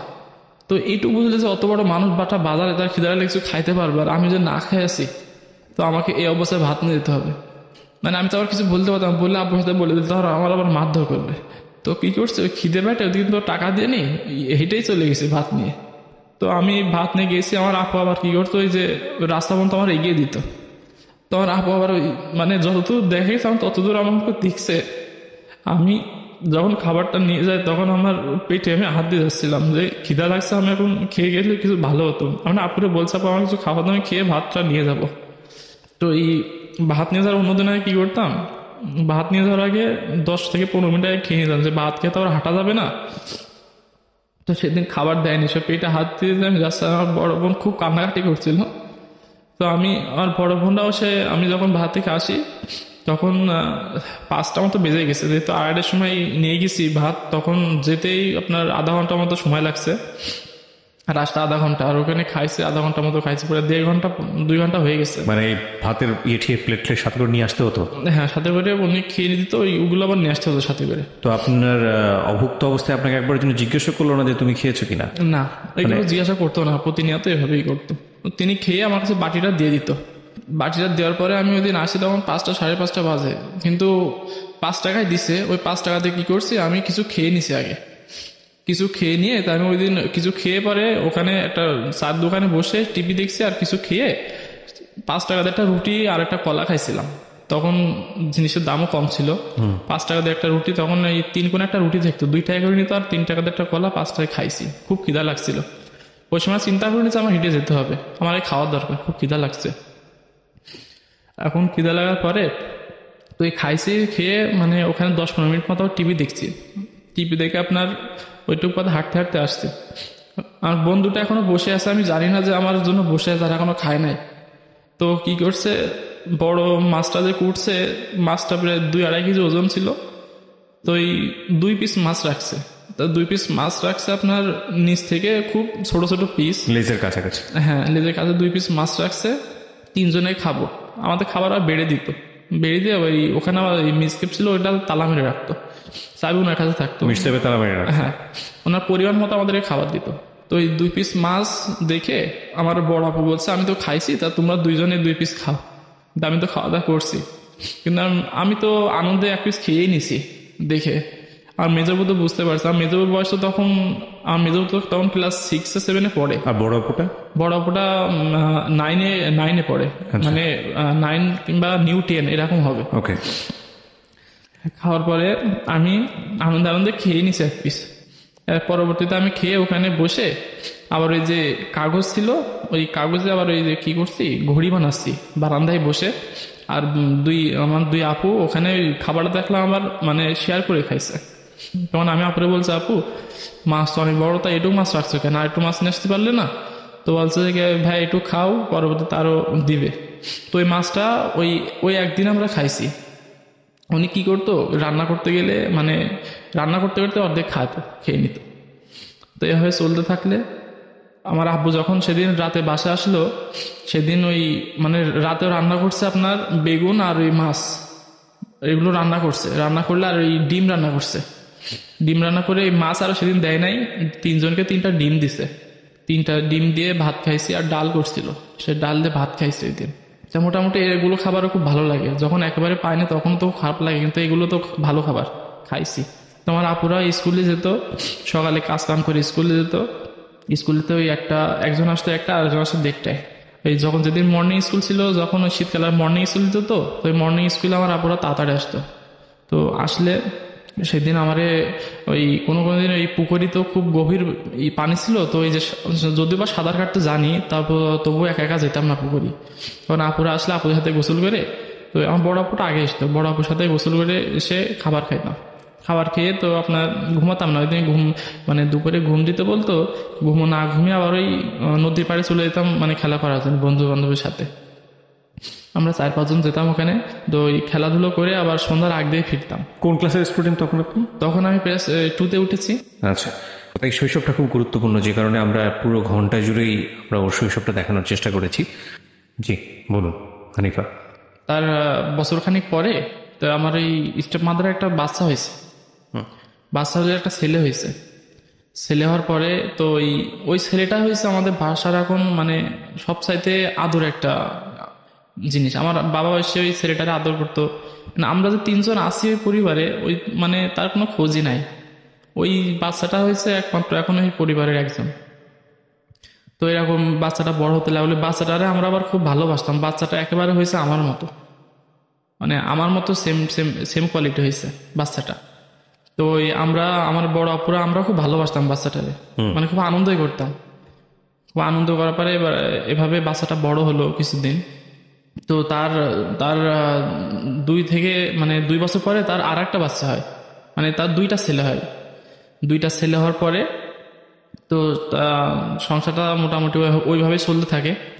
ওইভাবে চলতে থাকলো। তারপরে আপনার এই এক পর্যায়ে কি হলো, মানে আমার ওই স্টেপ মাদারকেও ডিভোর্স দিয়ে দিল। মানে কোনো একটা সমস্যার কারণে স্টেপ মাদারকেও ডিভোর্স দিয়ে দিছে। মানে তো সে নিজে থেকেই চলে গেছিল আর কি। তার ওই 2টা বাচ্চা নিয়ে চলে গেছে। যাওয়ার পরে আমার আব্বু ওই একই অবস্থায় আছে। একই অবস্থা থাকলে এক পর্যায়ে কি করে, ওই স্টেপ মাদার যা ডিভোর্স দেওয়ার 5 মাস পরে আমাদের ওই যে জায়গাটা ছিল, যে মানে আমাদের তো তেমন মানে আবাদি কোনো জমি ছিল না, ওই যে ভিটে বাড়িটুকু যেটা ছিল মোটামুটি খুব ভালো জমি ছিল ওখানে। তো এটা বিক্রি করে দিছে। মানে তার হাতে কোনো মানে আয় উন্নতি বলে কিছু নাই, সে মানে শুধু বেচার তালেই থাকে। ওই ব্যবসাটাও মোটামুটি খুব ভালো ইনভেস্ট ছিল, সেখান থেকে ব্যবসাটা আছে, কিন্তু ওই জায়গাটা বিক্রি করে দিছে। ওই জায়গাটা যখন বিক্রি করে দেয়, ওই জায়গাটা আমার মা কিনছিল। ওই আমাদেরকে খুব কষ্ট করে মানুষ করার পরেও আমার মা ওই টাকা জমিয়ে জায়গাটুকুই কিনছিল। যখন ওই জমির দাম তখনও ছিল আপনার 3 থেকে 4 লাখ টাকা, আর এখনো সেই জমির দাম মানে আপনার 20 থেকে 25 লাখ টাকা। জি। এখন এই জমিটা বিক্রি করে দেয়, তখন কার উপর রাগান্বিত হয়ে জানি না, মাত্র 95,000 টাকা দিয়ে জমিটা বিক্রি করে, শুধু 95,000 টাকা দিয়ে। আমাদের পাশের এক দাদা নামে আছে, তার নাম সলু, উনি জায়গাটা কেনে। জায়গাটা কেনার পরে ওই জায়গাটা যেদিন আমাদের ঘরটা ভাঙে, মানে বিক্রি করে দেওয়ার পরে তো আমাদের ওই ঘরটা রাখবে না, তখন মাটির ঘর ছিল। ওই জায়গাটা যখন বিক্রি করে, তখন যেদিন চলে আসবে সবকিছু গুছিয়ে, এবার আমাদের চৌগাছা শহরে পারে, মানে দোকানের পাশেই ভাড়া থাকবে। জি। এখন এই ঘরটা ভাঙে দিছে। ভাঙার পরে তখন বুঝতাম না যে জমিটাতে আমরা যেতে পারবো না। আমি আমাদের উঠানটা, মানে আমার উঠানটা এতই সুন্দর ছিল যে প্রত্যেকদিন 10-12 জন বাচ্চারা এসে আমরা ওই উঠানে পরে গুলি খেলতাম, তারপরে মার্বেল খেলা এগুলো খেলতাম, গুড়ি বানাতাম। তখন আমাদের এই জমির উপরে 4টা আম গাছ ছিল। আমাদের 4 ভাই বোনের নামে 4টা আম গাছ লাগাইছিল আমার আম্মু। ওই আমগুলো তখন আম ছিল, তখন এই জমি আম ছিল বলতে তখন পাক ধরি নাই, তখন এই আমগুলো ছিল যখন এই জমিটা বিক্রি করে দেয়। ওই মানে ওই জমিটা 95,000 টাকা যে বিক্রি করলো ওইটাও একটা চালাকি, ওইটা মানুষের একটা মানে কথা শুনে ওই জমিটা নিয়ে নিছে। তো ওই আমি বুঝতে পারিনি যে ওই ওই জায়গাটা আমরা যেতে পারবো না। কিন্তু আমি ওই কী করতাম, বাজার থেকে এসে দাদিরা তো এখানে সবাই আছে এক পাশ দিয়ে বিক্রি করছে, তো আমি ওই বাজার থেকে এসে তো ওই আমাদের উঠানে আসতাম খেলা করার জন্য। তখন এই প্রথমত ওই যারা কিনলো তারা খুব ভালো ব্যবহার করতো, ওই গাছে আম পাকতো, আম টাম দিত সবই। তারপর একটা জাম গাছ ছিল, খুব বড় বড় জাম হতো, ওই জামগুলো দিত। তো এই একদিন কি করলাম, ওই যে এসে আমি ওই আম গাছে উঠে আম পাড়ছি। তো ওই আম গাছে পারলে তো আছে খুব মারধর করছিল আমাকে ওই যে জায়গাটা কিনছে। তো আমি মনে করছিলাম যে জায়গা আমাদের গাছে আমি আম পাড়ছি, এখন আমাকে এই নিয়ে এসে মারধর করছে, আমি মানে বুঝলাম না। এখন দাদির কাছে কান্দি কান্দি গেছে, আমাকে চড় মারছিল চলে দুইটা আম গাছে দেখে। তো এই আমার দাদির কাছে গিয়ে আমি কাঁদছি, তো আমার দাদি বকা দিয়ে করছে, এখানে কেন আসছো, এখানে কেন জানো না, তোমার আব্বু এটা বিক্রি করে দিছে। আমার কাছে বিক্রি করে দিলে কি আমরা এখানে আসতে পারবো না, এটা তো আমাদের জায়গা ছিল। তখন তো প্রায় ছোট, তখন তো তেমনটা বুঝিনি আমি, তখন ওই যেতে পারবো না। মানে ওই জায়গাটুকু আমার খুব স্মৃতি লুকায় আছে, এখন আমার খুব কান্না লাগে ওই জায়গাটায় গেলে, যেখানে মানুষ হয়ে যেখানে জন্মেছে সেই জায়গাটা আছে আমার কাছে নাই, কিন্তু আমি সেখানে যেতে পারি। সেই আম গাছ, সেই সাইডটা আম গাছ এখনো আছে, সে জায়গায় গেলে আমার এখনো খুব কান্না পায় যে এই আম গাছে উঠে আম গাইছি, এখানে খেলাধুলো করছি, এখানে ঘুমাইছি। সেখানে বিক্রি করে দিলে এক পর্যায়ে এবার ভাড়া থাকলাম, ভাড়া থেকে মাঝে মধ্যে যেতাম, মানা করলেও শুনতাম না, মাঝে মধ্যে যেতাম। মানে ওখানকার স্মৃতিটা লুকাতে পারিনি এখনো খুব মানে এখনো যায় বলতে, এখনো গ্রামে গেলে এখনো সেই জমির উপরে যায় না, কিন্তু দূর থেকে দাঁড়ায় খুব কান্না পায়। সে জায়গাটা আমি দেখতে যেতাম, মানে ছোটবেলায় আমি যেতাম, তখন একটা সাইকেল কিনে দিছিল, ভাড়া থাকার পর একটা সাইকেল কিনে দিছিল আমাকে। ওই সাইকেল চালিয়ে ওই যে ভাত নিয়ে যেতাম, আর ওই সাইকেল চালিয়ে আমার ওই গ্রামের বাসায় আসতাম। ওই গ্রামের বাসায় আসার পরে সেরকম পরিবেশ আর ছিল না যে আমি ওই ওখানে থাকছি, ওখানে ওই উঠানে বসে খেলা করব। তারপরে উঠানটা এক পর্যায়ে কি করলো যে ওই মাটিটা ওরা খুঁড়ে ওখানে আরো গাছপালা লাগাইছে, তখন এই পরিবেশটা অন্যরকম হয়ে গেছে।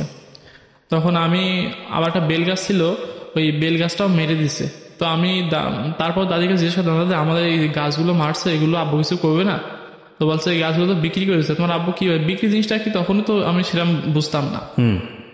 তখন আমি গেতাম প্রায় প্রায় বকা দেওয়া করতো, তখন এই জায়গাটা এক পর্যায়ে ঘিরে দিল ওরা, এই রেনে ওইটা ঘিরে দিছে, কাটা দিয়ে কাটাওয়ালা গাছ দিয়ে ঘিরে দিছে। তখন আর যেতে পারতাম না।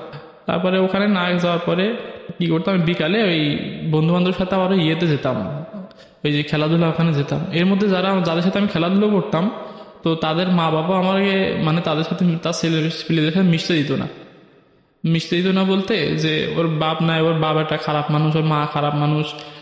মায়ের কথাকে খারাপ বলতো না, যে মা নাই এই কথা বলতো, যে বাপ খারাপ মানুষ, মা নাই, ও মানে পরিবেশ জানে না, ও মেয়ে মানুষের সাথে মিশতে জানে না, তারপরে ওর সাথে মিশলে তোমরা খারাপ হয়ে যাবে, এভাবে মিশতে দিত না।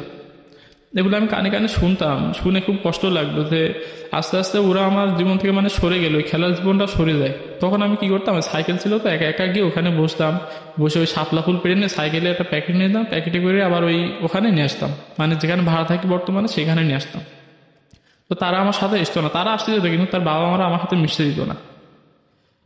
তার বাবা মারা না মিশতে দেওয়ায় সে এক পর্যায়ে সে যখন ভাড়া থাকলাম, তখন আমার বড় আপু এখানে এসে আরো টর্চার মানে বেশি হয় আমার আপুদের উপরে।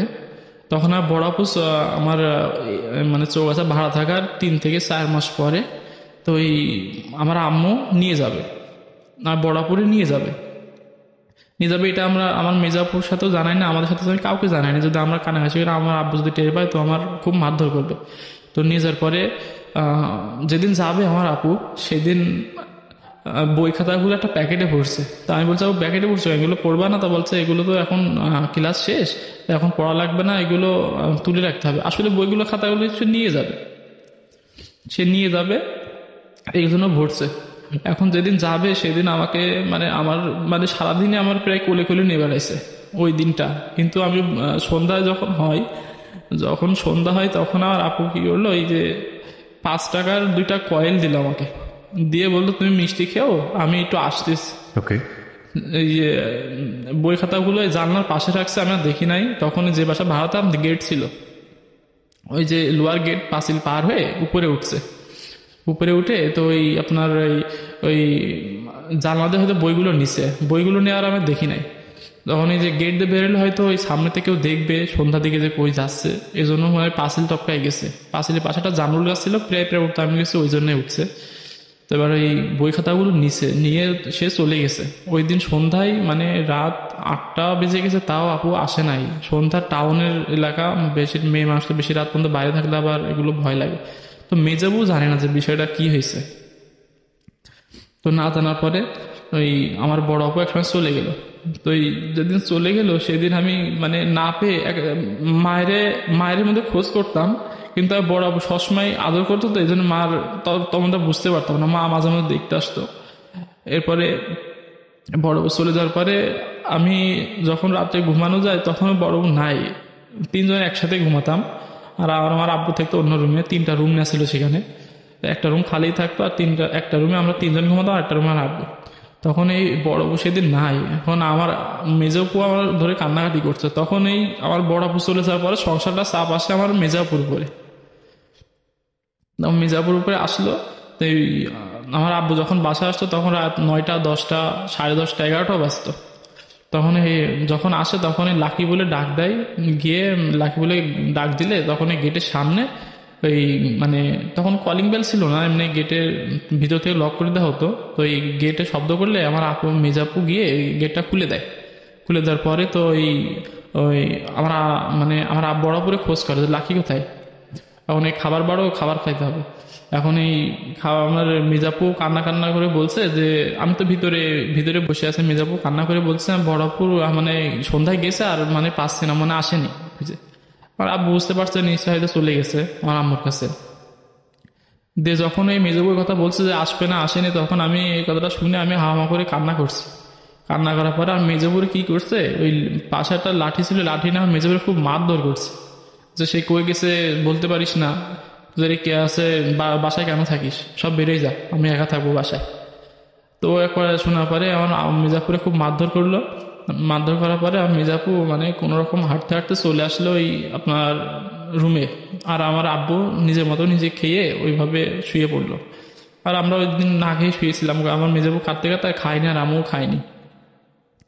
আর আব্বু দিন সকালে চলে গেলে তে মেজাবু মানে এতই মারধর করছিল যে হাঁটতে তার একটু সমস্যা ছিল। ওই দিন আর স্কুলে যায়নি। স্কুলে না গিয়ে পরের দিন স্কুলে গেছে গিয়ে আমি এখন বাসায় একা হয়ে গেছি।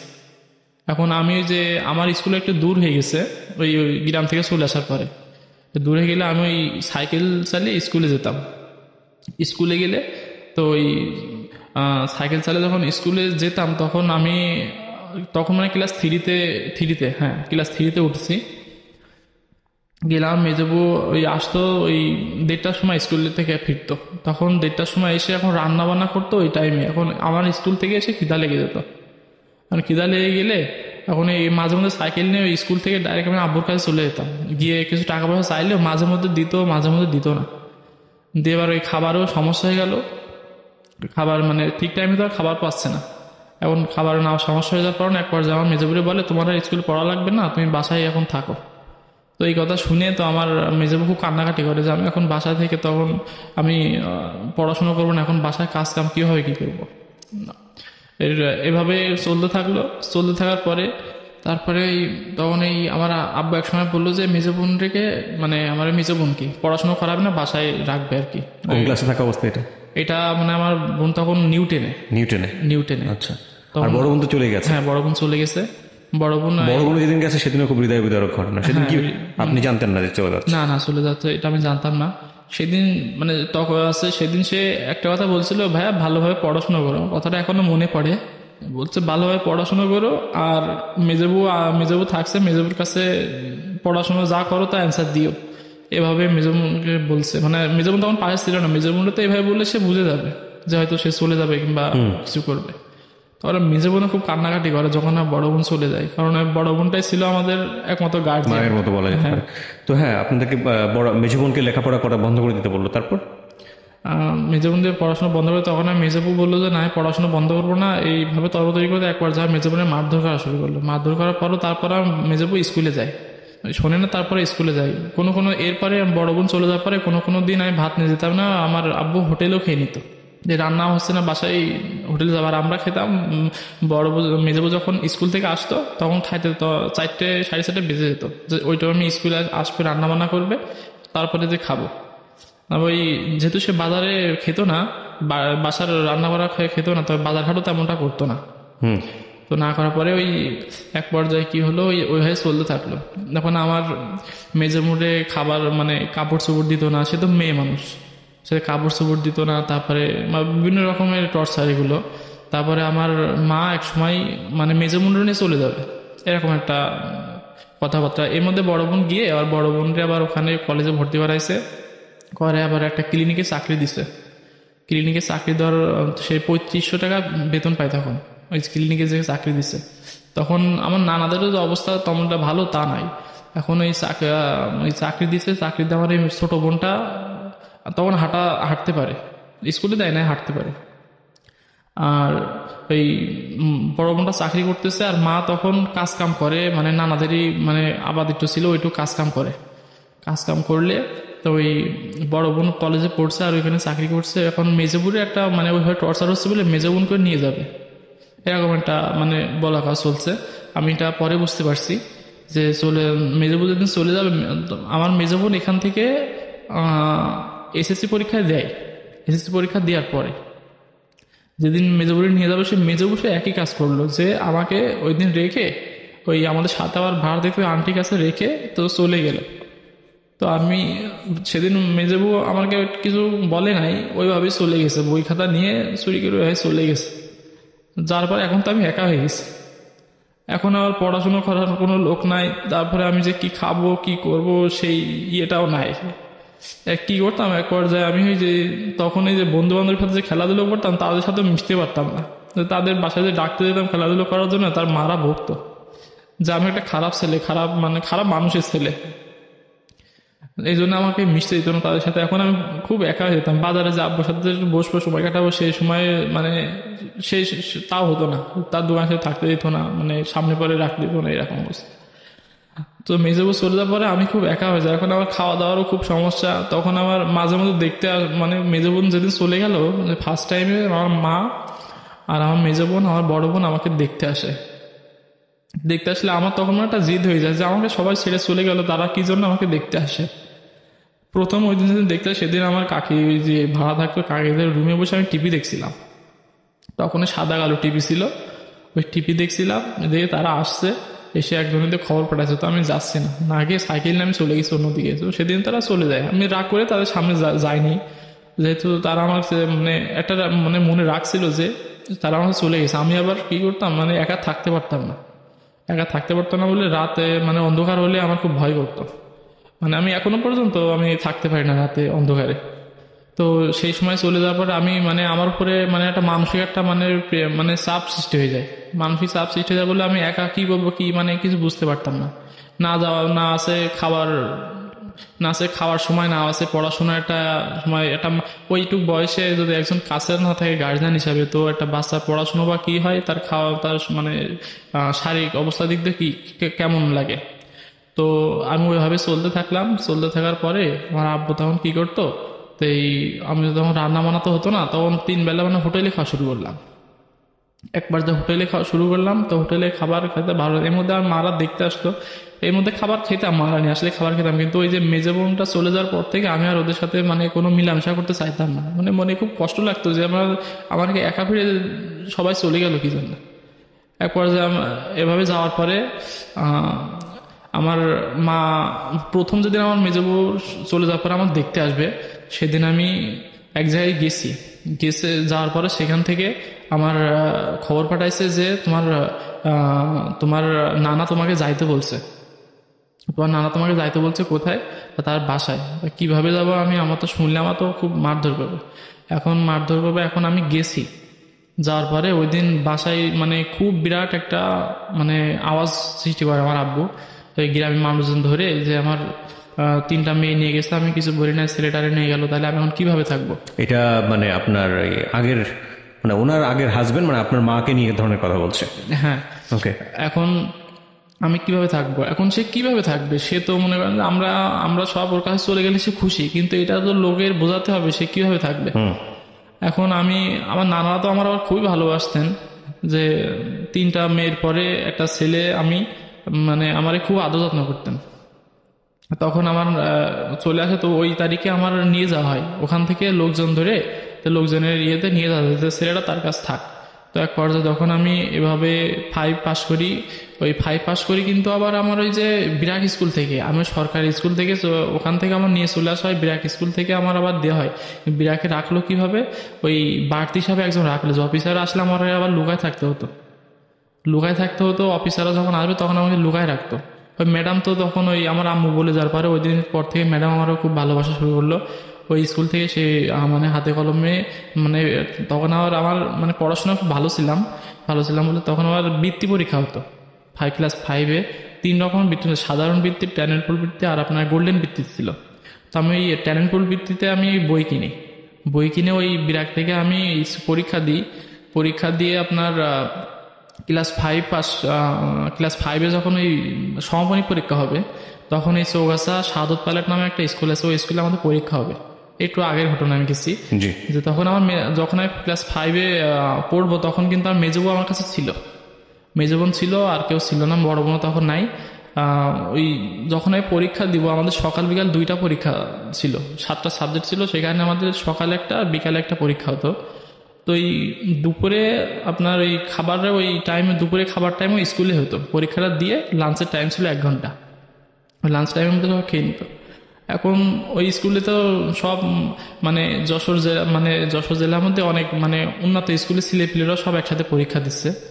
এখন সবাই লাঞ্চ টাইমের পরে খাবার খাওয়ার পরে আমার খাবার নিয়ে আসতো, আর মেজেবু কোনো দিন আসতে পারতো, কোনো দিন আসতে পারতো না। তো ওই কাছে যদি 10-20 টাকা থাকতো, ওই দিয়ে কিনে খেতাম। কিংবা পরীক্ষা শেষে যে জিজ্ঞাসা করবে যে ভাই পরীক্ষা কেমন হয়েছে, কিভাবে পরীক্ষা দিছো, কি খাইছো, সে মানুষটাও ছিল না। আশেপাশে সবাই কত সুন্দর করে খাওয়া দাওয়া করতো, মানে আমার কাছে জিজ্ঞাসা করবে যে কি খাইছো, একজন যে কিভাবে পরীক্ষা দিছো, কি লিখছো, সে মানুষটাই পাইতাম না। আর আব্বু তো কোনোদিন আমার কাছে পরীক্ষার হলে আসেইনি। অনেকেরই গার্জেন আছে যে তাদের সাথে করে পরীক্ষার হলে নিয়ে আসবে, কিন্তু সময় তো খাবারই পেতাম না। কিন্তু খাবারই যখন পেতাম না, তখন কে জিজ্ঞাসা করবে যে ভাই তোমার পরীক্ষা কেমন হয়েছে, কি হয়েছে। তখন আর মেজো বোন কি করতো, ওই তার স্কুল ছুটি হতো 1:30টার সময়, সে রান্না বান্না করে আমি লাস্ট পরীক্ষা দিয়ে তারপরে স্কুল থেকে খেয়ে আসতাম। লাস্ট পরীক্ষা দিয়ে বলতে যখন ওই লাঞ্চ টাইমে খেতে পারতাম না, ওই লাঞ্চ পরে বিকালে যে পরীক্ষাটা হতো, ওই বিকালে পরীক্ষার পরে গিয়ে আমি খাইতাম, খিদে পেটে পরীক্ষা দিতাম। প্রিয় শ্রোতা, সময় চলে যাচ্ছে এবং শীতল হচ্ছে, মানে মাথাটা পুরো শরীর কেমন জানি ভারলেস হয়ে যাচ্ছে। এগুলো আমাদের জীবনে ঘটে যাওয়া গল্প, এবং এই গল্পগুলো আমাদেরকে কাঁদায়। কিন্তু আমরা বিশ্বাস করি এই গল্প শুনে যদি একজন বাবাও সচেতন হন সন্তানের জন্যে, তাহলে এই গল্পটা সার্থক হবে।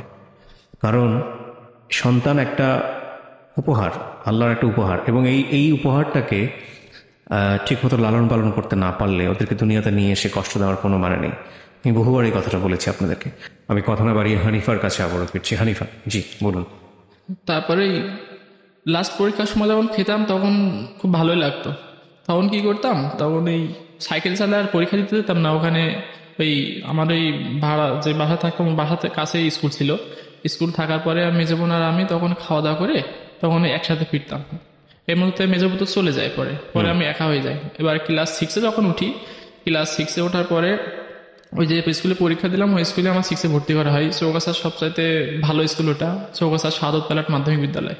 6-এ ভর্তি হয়ে, তখন 6-এ ভর্তি হওয়ার পরে তো আমার উপরে তখন একটা চাপ সৃষ্টি হয় বলতে মানে পড়াশোনার খুব একটা ব্যাঘাত ঘটে বলতে, তখন আমার আব্বু তো, আমার একটা বোন আমার কাছে নাই, আমার আব্বু তো এভাবে চলাচল করে।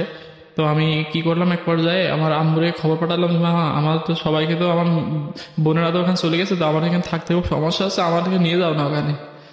তো আমার আম্মু ওই কথা শুনে আমাকে খুব কাঁদে। মানে ওই স্কুলের পাশাপাশি ছিল স্ট্যান্ড, ওই যে আমার বাস কাউন্টার আমার নানার, তো ওখানে এসে দাঁড়ায় থাকতাম টাকা নেওয়ার জন্য আমার নানার কাছে। তখন নানা দেখে মানে কোনো দিন খুব হাওমা করে কেঁদে ফেলতো, বুকে নিয়ে কোলে করে নিয়ে আমার এই চার দোকানে বসে বিভিন্ন রকমের নাস্তা পানি খাওয়াইতো, টাকা দিত। দেওয়ার পরে এক পর্যায়ে আমার মামা তখন ব্যাংকে চাকরি করতো। আমার মামা এক পর্যায়ে বললো যে আমার ভাগ্নেটা খুব আদরের ভাগ্নে, যে সে তো কষ্ট করছে, আমরা 3টা ভাগ্নে যখন এখানে নিয়ে আসতে পারছি, পড়াশোনা করাতে পারছি, তাদের মানুষ করতে পারছি, আমার ভাগ্নেটারও আমি নিয়ে এসে করতে পারবো। তখন আমার মামা তখন কি করলো, ওই মামা আমার নিয়ে চলে আসলো। ওই তখন আমরা 4 ভাই বোন এক জায়গায় হয়ে গেলাম। এক জায়গায় হয়ে যাওয়ার আচ্ছা। পরে তো এই আমার বাবা আমার আবার চাপ সৃষ্টি করলো যখন আমার নিয়ে চলে আসলো।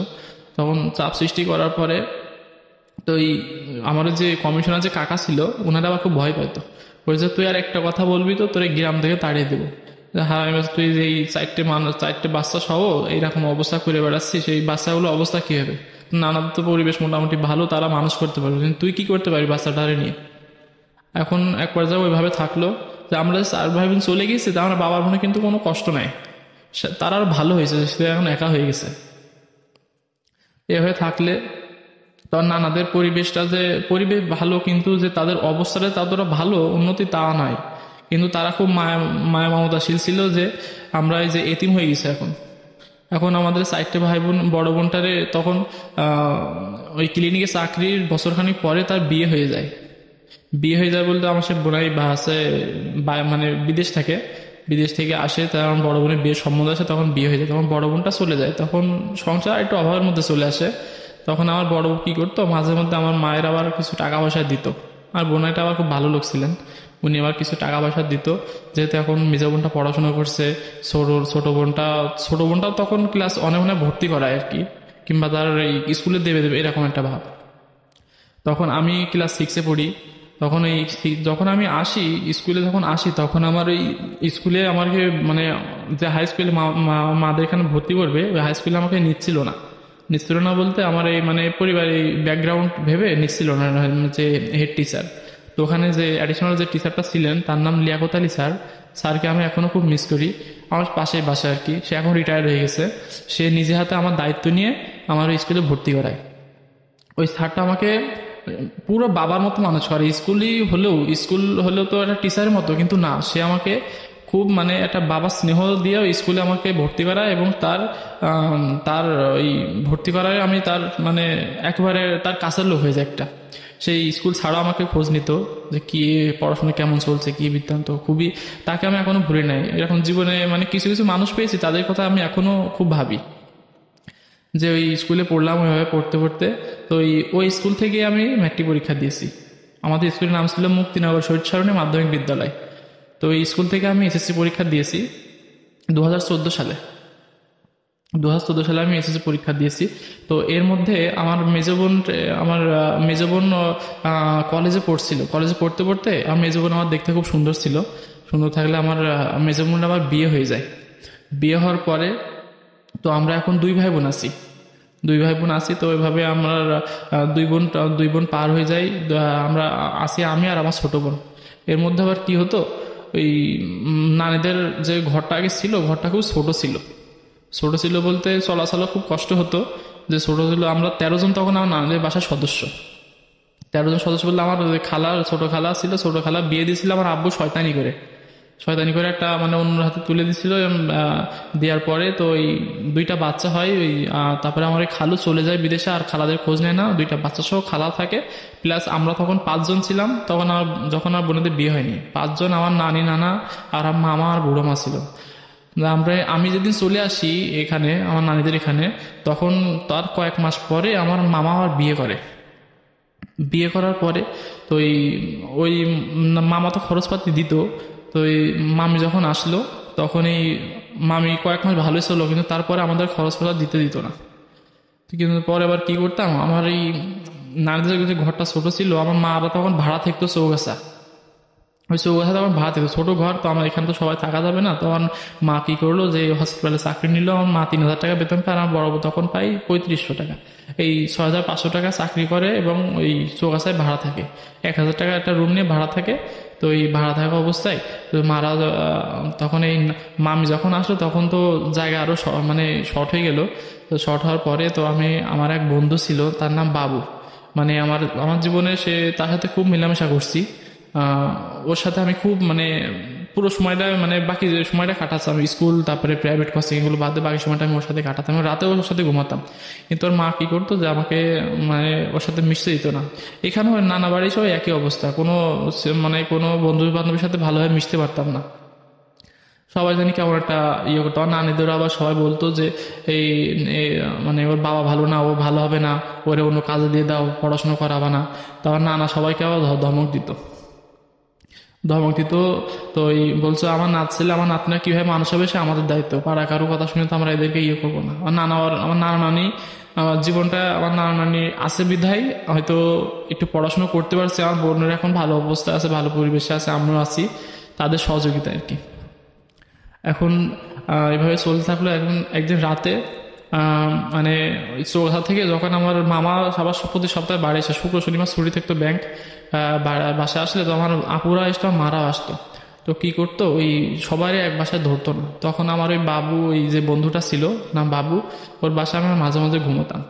তো এই ঘুমানোর পর ওর মা একদিন বলছে যে মানে ও কি জন্য আসে তোর কাছে, কি জন্য ঘুমাই, ও এখান মানে নানান ধরনের কথা শুনতো। এগুলো আমি শুনতাম, মানে আমার সামনে বলতো না, ও যখন থেকে তখন বলতো। তখন আমি এক পর্যায়ে শুনে ওই দিন রাত্রে উঠে এসে তো ওই দিন রাত্রে আমি আর বাসায় জানাইনি যে আমি মানে এখন বাসায় গিয়েও তো মানে কেমন, বাসায় গিয়েও তো জায়গা নাই ঘুমানোর, এখন ঘুমাবো কোথায়, মারা আসছে, সবাই আসছে, আর মামি তো ওইভাবে থাকবে না যে মিলে ঝিলে থাকবে, ওইভাবে তো থাকবে না মাদের সাথে। এখন ওই দিন রাতটা আমি কি করছি, আমাদের পাশে একটা পুকুর আছে, পুকুর পাড়ে একটা বিচলি আছে, ওখানে কচুর পাতা ছিল বড় বড়, ওইগুলো কেটে ওখানে মানে ঘুমায় বসছি রাতে। তো তখনও কিন্তু রাতে আমি মানে থাকতে পারি না, একা ভয় করে। তারপরও আমি একটা ঝোপের আড়ালে ওখানে কচুর পাতা নিজের বিচলি মানে ওই বিচলি বিছায় কচুর পাতা নিয়ে শুয়ে পড়লে তো ওই দিন সকালে খুব ভোরে উঠে হাঁটা চলে, মানুষ দেখলে আবার কি বলবে কি না বলবে, এগুলো আমি মানে মানে রাতে ঘুম খুব কমই হয়েছে, কিন্তু রাতটা আমার খুব গেছে খুব কষ্টে। যে আজকে আমার যে জায়গাটুকু ধারণা জায়গাটুকু ছিল বাবা বিক্রি করে দিছে, এখন আমাদের বাসায় তো তেমন ইয়ে নাই যে এখানে ইয়ে করে থাকবো, লেখাপড়া কষ্ট করে এখানে করছি, তো এখন এই রাতটা আমি কই যাবো, তো ওখানে থাকার পরে রাতটা খুব কষ্ট করে কাটাইছি। যে একজন বলছে যে তার বাসায় থাকা যাবে না, এখন আমিও জানছি যে আমার বাসায় গেলে আমার এখন থাকা যায় না, আমি থাকবো, আমার তো নিজের একটা পরিস্থিতি ভেবে নিতে হবে। তখন ওই রাতটা ওইভাবে কাটিয়ে তো পরদিন সকালে উঠে স্কুলে গেলাম।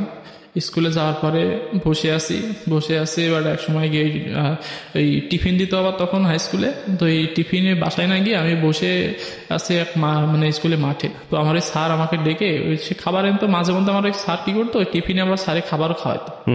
তখন ওই খাবার ওই রাখছে, আমি ওই দিন আর আসিনি, বলছে আমি কি তোমার কি মন খারাপ, আমি বলছি না স্যার আমি এই বাসায় যাচ্ছি না, আমার একটু শরীরটা আমাদের ভালো লাগছে না, তো আমি একটু বসে আছি রোদে। ওকে। এখন ওই স্যার বলছে তাহলে শরীর ভালো থাকলে বাসায় যাও, আমি আসছে স্যার মানে হেড স্যারকে বলে তোমার ছুটি দিয়ে তুমি বাসায় যাও। বলছে না স্যার আমি সেরকম শরীর খারাপ না, আমি থাকতে পারবো, সমস্যা নেই। তো ওই দিন থাকলাম, কিন্তু আমার মনের মধ্যে একটা আঘাত লাগতো। ওখানে নানি বাড়ি যখন থাকতাম তখন কিন্তু মানুষ বলতো যে এর মধ্যে আমি আমার গ্রামের বাড়িতেও যেতাম, যদি ওই আম গাছ মুখে তাকাইতাম আম পেকে থাকতো যে আম খেতে পারবো কিনা, কিন্তু ওইগুলো আর ছুতে পারতাম না, খাইতেও পারতাম না। আর মাঝে মধ্যে আবার ওই যে বেশিরভাগ সময় কাটাতাম আমার ওই সেই নদীর পাড়ে গিয়ে বলতে ওই বট গাছের ওখানে গিয়ে সময় কাটাতাম বেশি। ওখানে যাইতাম আবার আমাদের জায়গাটা দেখতাম, উঠান দেখতাম আগের সেই পরিবেশটা নাই।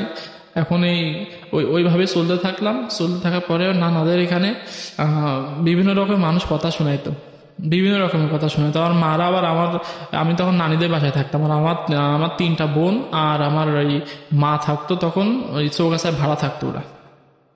আমার ওই মেজো বোন গার্লস স্কুলে পড়তো, আর আছে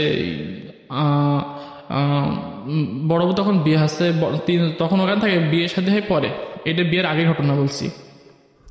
তখন এই নানি বাড়ি ওখানে থাকার পরে তো এই মানুষ বিভিন্ন রকম কথা শোনাতো যে একে ভালো না ছেলে, কারোর সাথে মিশতে পারতাম না এক কথায়, কিন্তু আমার মনে একটাই ধাক্কা লাগতো যে আজকে আমার বাবা মা ঠিক নাই, বাবা মা ঠিক নাই বলতে বাবা মা যে আমার কাছে নাই, আমার নিজের বলে কোনো জায়গা জমি নাই বলে মানুষ আমার সাথে এরকম ব্যবহার করে। কিন্তু ওইগুলো আমি অনেক বড় ইয়ে করে ভাবতাম যে আল্লাহ তাআলা আমার কবে একটু প্রতিষ্ঠিত করবে, কবে আমি এইসব কথার হাত থেকে বাঁচবো, এমন এইসব মানে বিভিন্ন কথাবার্তা আর কি।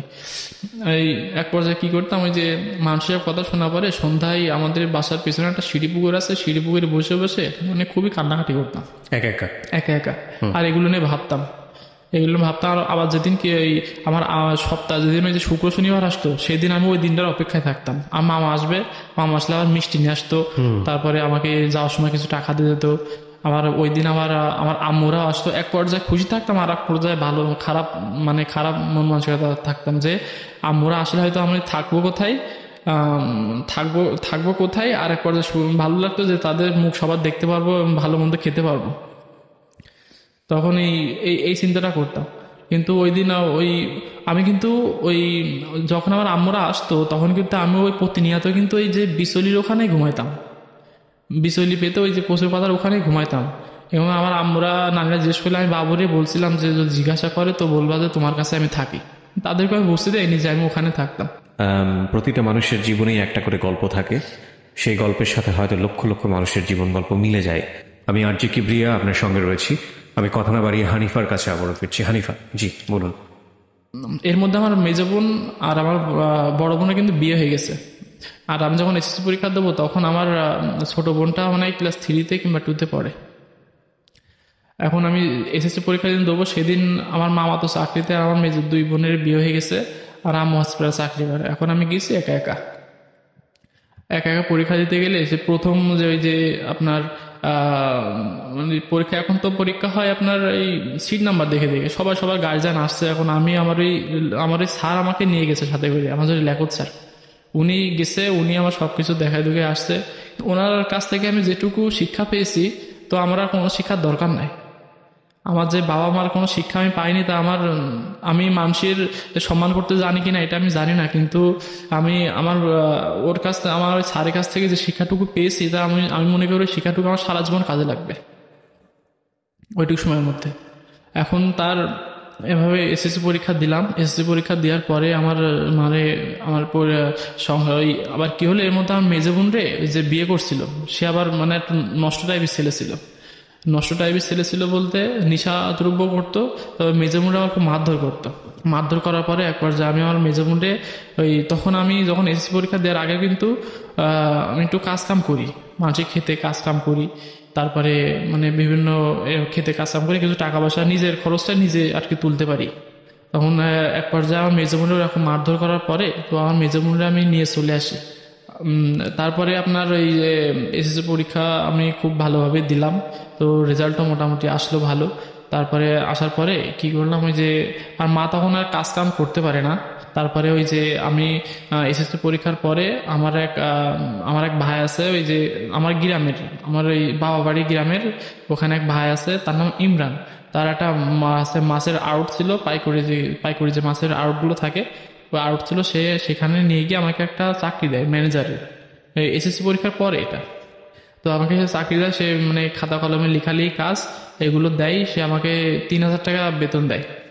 3,000 বেতন তার ওখানে বছরখানিক করার পর ওখান থেকে পরিচিত হয়ে আমার দাদা, মানে আমার ভাইয়ের দাদার সাথে যে দাদা, আমার ওই দাদার সাথে, ওই দাদা ছিল আবার ওই মন্ত্রী ইউনিয়নের চেয়ারম্যানের সাথে পরিচিত হয়। উনি আমার খুব ভালোবাসে, খুব ভালোভাবে ইয়ে করে, যেহেতু আমার পরিবারের ব্যাকগ্রাউন্ড জেনে তারা আমার খুব মানে ভালো একটা মানে এক্সপেক্ট করে। এখন তারপরে ওই যে দাদার সাথে পরিচিত হয়ে ওই দাদা একদিন আমার ওই যে এমপি স্যারের কাছে নিয়ে গিয়ে তো বললো যে ছেলেটা এরকম অবস্থা, তার পরিবার এরকম, তা আমি তো এখানে বছরখানি রাখছি, তার সংসার তো এখন বড়, তার বোনের বিয়ে হয়েছে, তার বোনের এখন তার বাসা আসে, তার মনে করেন একটা আপ্যায়ন বলে একটা কথা আছে, তার তো এখন মানে এই অবস্থা, তার মানে জায়গা জমি বলেও কিছু নাই, সে খুবই খারাপ অবস্থা। এক কথা বলা যায় সে এতিম। তো তার একটা ব্যবস্থা করে দেওয়ার জন্য এখন সেই এমপি স্যার বললো যে মানে সেদিন সে যশোরে একটা প্রোগ্রাম ছিল, ওই প্রোগ্রামটা সেরে তো আমার দাদারে বললো ওরে আপনি ঢাকা পাঠাই দেন। আমার মানে সে ভিজিটিং কার্ড দিল, ঢাকা পাঠাই দেওয়ার একটা চিন্তা ভাবনা। তখন আর মা আমাকে যেতে দিচ্ছিল না ঢাকায়, যে ওই প্রথম ঢাকা আসবো, তো এই ঢাকা আমাকে যেতে দিচ্ছিল না।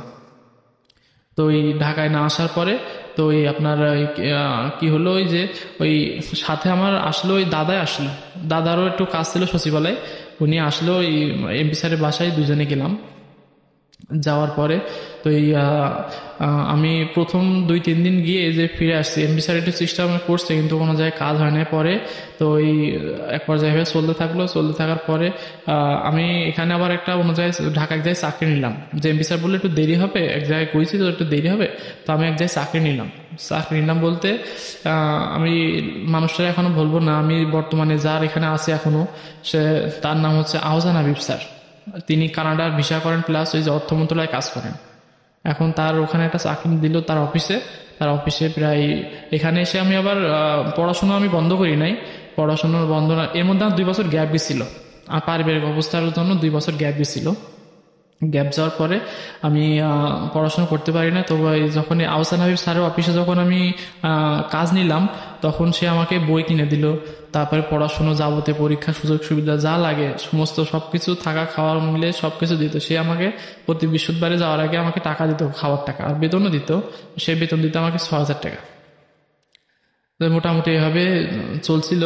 চলে এসে মানে স্যারের কথা আমি এখনো ভুলবো না, স্যার যেভাবে আমাকে মানুষ করছে, তার একমাত্র তার ছেলের মতন করে আমাকে মানুষ করছে। তার ঢাকা শহরে কেউ কারো খোঁজ নেয় না, অথচ তিনি আমার 3 বেলা খাবার খোঁজ নিচ্ছে, তার বাসায় ভালো মন্দ রান্না হলে পাঠাই দিচ্ছে, নাই ডাকছে।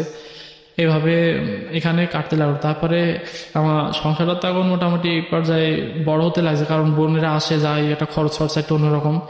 তো এই এমপি স্যার একদিন কি করলো, যে আমি আরেকদিন গেছি একা একা, গেলে এমপি স্যার ওই যে আমাকে ওই আমার যে এখন বর্তমান যে অফিসে আমি জব করছি, সেই অফিসে আমার যে Vikarna Kumar Ghosh sir doctor, inner অফিসে আমি প্রথম দিন যাই, ইনার ভিজিটিং কার্ড দিয়ে নাম্বার দিয়ে পাঠায়, অ্যাড্রেস দিয়ে, যে আইসিটি টাওয়ার আগারগাঁও, ওখানে আমি যাই প্রথম দিন যাওয়ার পরে তিনি আমাকে মানে সময় দিতে পারেন না বলতে, তিনি একটা প্রোগ্রাম ছিল ওই দিন আসতে পারে নাই। প্রথম দিন ডাকলো, ওই দিন আমি আসতে পারি না। দ্বিতীয় দিন সকালে গেছি, সকালে গিয়ে তিনি আমার সিবি নিল, আচ্ছা, কাগজপাতিগুলো নিল। তো ওই দিন আমার বললো যে টেকনিশিয়ানের পদে একটা চাকরি দিবে। টেকনিশিয়ান পদে। তখন আপনি কোন ক্লাসে স্টুডেন্ট? তখন আমি ইন্টারমিডিয়েট আর সেকেন্ড ইয়ারে। ওই দিন আসলাম, এসে স্যার সিবি নিল, সিবি নিয়ে বললো যে আমার একটা টেকনিশিয়ানের লোক লাগবে। তো আমার তো এখন তাহলে আমি তোমার টেকনিশিয়ানের লোক নিলে তো ইন্টারমিডিয়েট পাস লাগবে। রাইট। তো তখন আমি স্যার বললো যে স্যার, আমি বললাম স্যার আপনি যে কোনো একটা কাজ দেন আমাকে, আমার তো এই মুহূর্তে কাজটা খুবই দরকার। তো এই স্যারের ওই কথা স্যার শুনে স্যার বললো যে কি ঠিক আছে, আমি দেখবা কি করা যায়। আচ্ছা, উনি কি ছিলেন আরেকবার যদি বলেন, এই স্যারটা কে ছিলেন? স্যার উনি হচ্ছে এখন জয়েন্ট সেক্রেটারি আইসিটি ডিভিশনের। আইসিটি ডিভিশনের জয়েন্ট সেক্রেটারি, নাম কি ভদ্রলোকের? ডাক্তার বিকর্ণ কুমার ঘোষ। ওকে, একটা কথা বলি, আমরা ছোটবেলায় একটা কবিতা পড়েছিলাম, মনে আছে কিনা? কোথায় স্বর্গ কোথায় নরক, কে বলে তা বহুদূর, মানুষেরই মাঝে স্বর্গ নরক, মানুষেতেই সুর অসুর। তো একটা কথা আছে না, হিমালয় দেখার জন্য আসলে নেপালে যাওয়ার কোনো দরকার নাই, বা হিমালয়ের পাদদেশে যাওয়ার দরকার নেই। হিমালয়ের মতো মানুষ থাকে না আমাদের সামনে। একই সাথে পশু দেখার জন্য বনে যাওয়ার দরকার নেই, পশুর চেয়েও ভয়ানকতম পশুই মানুষের মধ্যেই বিরাজ করে। আমার সঙ্গে রয়েছে আজকে হানিফা, ওর নাম হচ্ছে আবু হানিফা। আমি জানি না ওর নামটা কে রেখেছিল। কে রেখেছিল আপনার নাম? আমার নাম রেখেছিল আমার মা।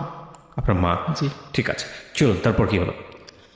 এভাবে আমি স্যারের কাছে আসলাম। স্যার তো বললো টেকনিশিয়ান পদে তোমার একটা চাকরি দেওয়া যেত, কিন্তু আমার একটা টেকনিশিয়ান লোক লাগে, বাকি এখন কোনো পদবি খালি নাই, তো তোমার তো সার্টিফিকেট অনুযায়ী মিলছে না, তখন আমি কি করতে পারি? তো আমি বললাম স্যার আপনি দেখেন, আমার একটা চাকরি খুবই দরকার। আমার পরিবারের ব্যাকগ্রাউন্ড তখন আমি স্যারের কিছু জানাই নাই, যে আমি শুধু একটা কথাই বলছি স্যার চাকরিটা আমার খুব দরকার। তো বললো ঠিক আছে, আমি একটু দেখবো আজকে, তুমি আজকে আসো, আমি পরবর্তী তোমাকে খোঁজ দিব। মানে তারপরে স্যার আমাকে একটা কফি দিল, আমি কফি খেয়ে তখন অফিস থেকে বেরিয়ে গেলাম। বেরিয়ে যাওয়ার পরে তার 2 দিন পরে আমি সকালে ঘুম থেকে উঠে আমি নাস্তা করতে গেছি আমাদের আমি যে বাসায় থাকি মোহাম্মদপুর সূচনা কমিউনিটি সেন্টারের পাশে, আমি রুচিতা রেস্টুরেন্টে নাস্তা করছি। নাস্তা করলে সেখানে আমি একটা রুটি নিছি আর 10 টাকার ভাজি নিছি, নিয়ে আমি খাচ্ছি। খাওয়ার পরে ওই যে খাচ্ছি ওই টাইমে আমার স্যার আমাকে ফোন দিয়ে আমি স্যারের নাম্বার দেখে মানে খুব খুশি হয়েছিলাম যে স্যার আমাকে ফোন দিচ্ছে, হয়তো নিশ্চয় একটা কাজের ব্যবস্থা করবে। এখন আমি ওই খাইতে মানে খাওয়ার অর্ধেক প্রায় ওই অবস্থা আমাকে ফোন দেয়। ফোন দেওয়ার পরে আমি স্যার বললো যে কি তুমি যেদিন আমি ফোন দিল তার পরদিন সকালে আমাকে অফিসে যেতে বলছে, তার সহকারী হিসেবে আমাকে জয়েন দিবে এই কথা বলছে। বলার পরে বলছে পরদিন তুমি আসবা, অফিসে আসবা, তোমার এভাবে একটা কাজ আমি দিচ্ছি। তো দেওয়ার পরে তো আমি ওই খুশিতে তো মানে ওখানে একটা রুটি জায়গা আমি আর একটা মানে রুটিনে একটু মাংস নিছি, মানে খুব খুশি লাগছিল তখন যে আমি খুবই খুশি হয়েছি আর কি, যে পরের দিন সকালে আমি খুব সকাল সকাল ঘুম থেকে উঠছি। এখন আনন্দে গুছিয়ে আমি স্যারের কাছে গেছি। এখন স্যারের কাছে গেলে সে আমাকে ওই দিনই জয়েন দিয়ে দেয়। কত সালের দিকে এটা আমার 2017 সালের 20 ডিসেম্বর। ওকে, তারপর জয়েন দিয়ে দেয়। এখন তারপরে আমি কাজ ভালোভাবে করছি। অফিসটা দেখে আমার এত পছন্দ হয় যে আমার মনে হয় যে আমার জীবনে এর সাথে আর বেশি কিছু পাওয়ার নাই, মানে চাওয়ারও নাই। আমি এখন মানে আপনি ঢাকা শহরের কথা বলছেন? হ্যাঁ। অফিসটা কোথায়? অফিসটা আইসিটি, আগারগাঁও, ঢাকা। জি। এখন আমি অফিসে ওই দিন খুব খুশিতে আমি দিনটা কাটাচ্ছি, কাজ কাম করছি স্যারের সাথে। এখন কাজ কাম করলে আমি ওই দিন আপনারাই অফিসটা দেখে আমার এতই ভালো লাগে, এতই সুন্দর পরিবেশ, মনোরম পরিবেশ একটা অফিস, এর আগে আমি কোথাও দেখি নাই। তো ওই অফিসটা জব করছি, জব করতে করতে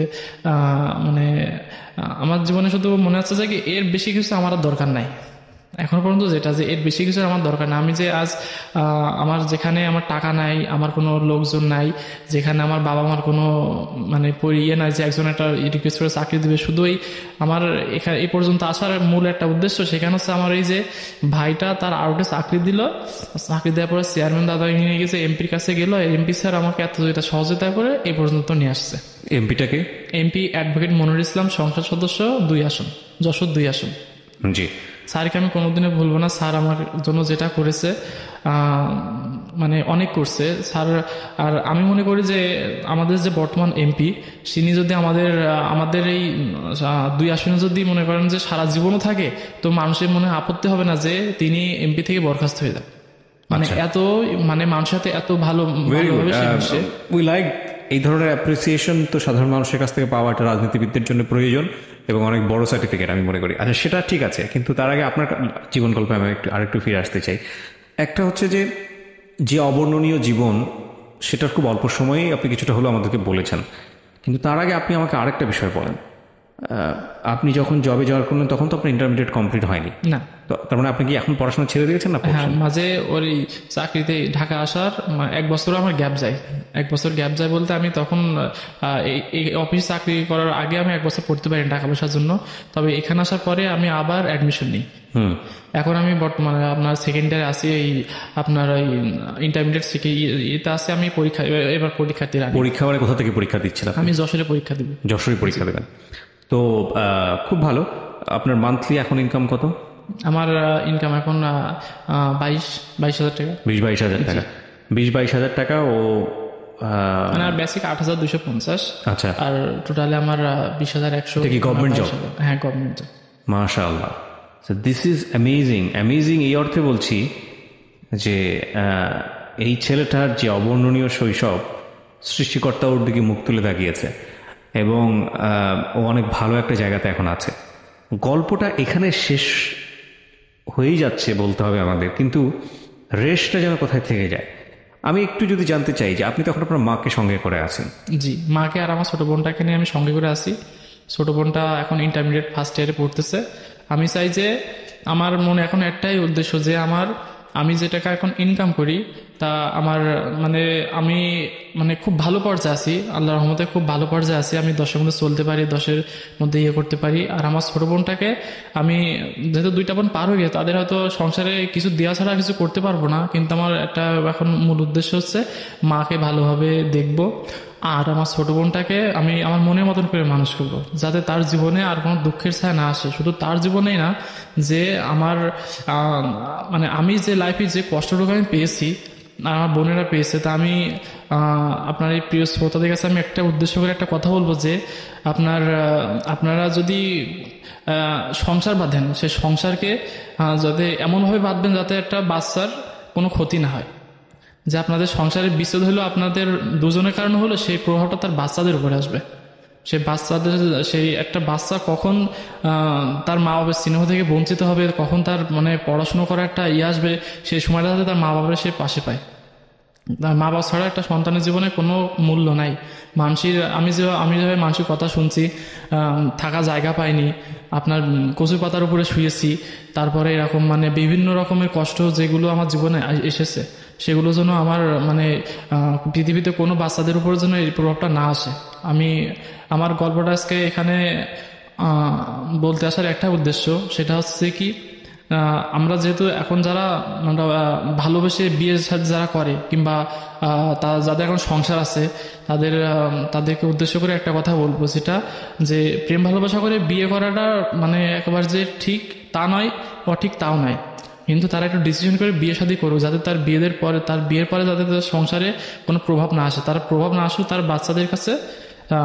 ঠিক আছে, আমার মনে হয় আপনি বলতে চাচ্ছেন যে বাচ্চা নেবার ক্ষেত্রে একটা পরিকল্পনা করি যাতে করে নেওয়া হয়, বাচ্চার প্রতি যাতে কোনো অন্যায় না করা হয়। হ্যাঁ, আপনার বাবার সাথে যোগাযোগ আছে আপনার? না, বাবার সাথে কোনো যোগাযোগ নাই আমার। একদম অনেস্ট একটা কথা বলবেন, যদি ভেতর থেকে যেটা আসবে সেটাই, আপনি রেডিও ভুলে যাবেন।